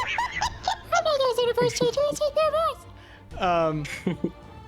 Yeah, that's what it sounds like. How are you doing that? I don't change any settings right now. Wow. Okay, well, let me tell you what trinkets you get. Megas, unless you're cool with this being like really weirdly creepy, I might have you roll again. But I can tell you what it was if you're curious. Okay, just tell me what it was. I might pick a different table. It was a small cloth doll skewered with needles. Yes. That is appropriate. Yeah, I hand that back. Okay. All right. Let's see. Falvin, your roll. Oh, that's kind of nice. A whistle made from. Yeah, Falvin was 50. A whistle made from gold-colored wood. That's kind of nice. Cool. Am I normal now? Yeah, you're normal. Yes. What? Okay. How is that happening? I'll talk about it when you finish trinkets. Okay. Megas, can you roll one more time because you rolled what Theo rolled? Yeah, you can't get the same thing I have. Theo, you got a fan, like a folding fan, that that when when unfolded, shows a sleeping cat. Just weird. Yeah, buddy. Megas, you rolled what Falbin got. Yep. What are the odds? I mean, 1%. All right. 48. A glass orb filled with water in which swims a clockwork goldfish. What? I ponder it. That seems like What? more of a Theo thing. Yeah, you want to? I'll give you a fan. Sure, I'll take the fan. Okay. So Megas has a fan when unfolded shows a sleeping cat, and Theo has a glass orb filled with water swimming inside a clockwork, in which is swimming a clockwork goldfish. Yes. And then Shade, hello if you're listening. Hi. 37. A small weightless stone block. What? Okay. What does that even? Does that mean many it just questions. floats? Is this Yep. just like a physics toy you get from Sharper Image or something, like that just floats on your desk? Yes, that's Anyway. exactly what it is. Small, weightless block. If you can find a creative use for that, I will be amazed. Catapult. It just does 0 damage. I mean, it's weight. Is there a place where we can find these things? They don't exist in, like, they're just, Okay. it's just flavor, basically. All right. So yeah, grateful townsfolk give you random trinkets that are basically worthless, but, they're worth whatever you feel like they're worth. A cherished gift. Cherished whistle. What tool are you using? I'm so curious. It's called clownfish. Clownfish? Yeah. Okay. Clownfish voice The changer. thing that's What's weird about this is Whoa. the thing that's weird about this is I can't hear myself. Like, Right. I have to like play with it, and then however you respond is like the best I can figure out what it sounds like. Yeah. Yeah, I have one called Voice Mod that it's pretty good. It's a paid program. It's like a one-time license, but Yeah. yeah. Yeah. So I could make my bass Yeah. lighter or heavier. Yeah. I could change my treble. Yeah. Yeah. Yeah. No bass. I mean, that's nothing special. Anybody can do that.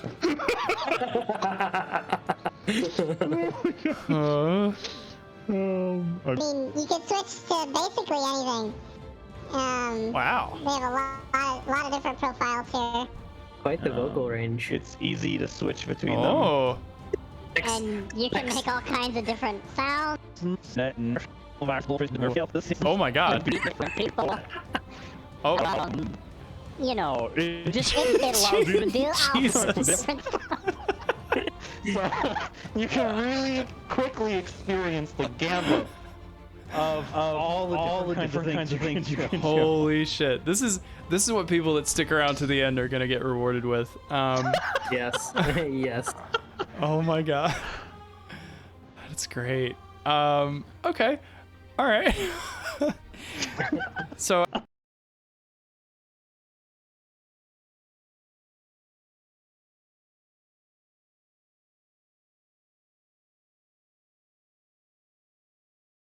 about.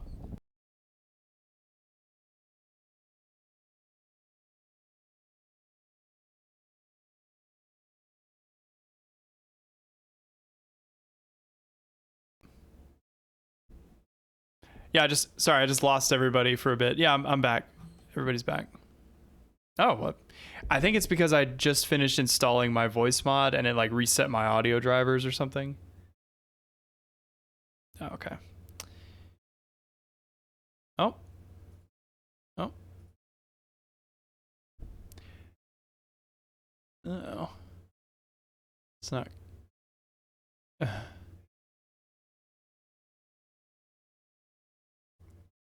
I have.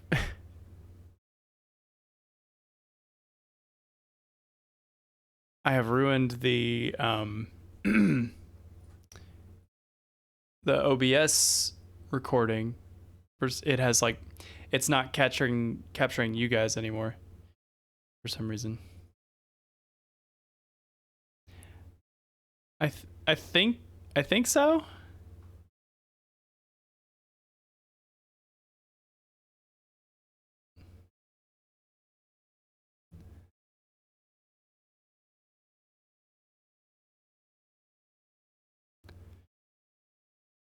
Mm-hmm.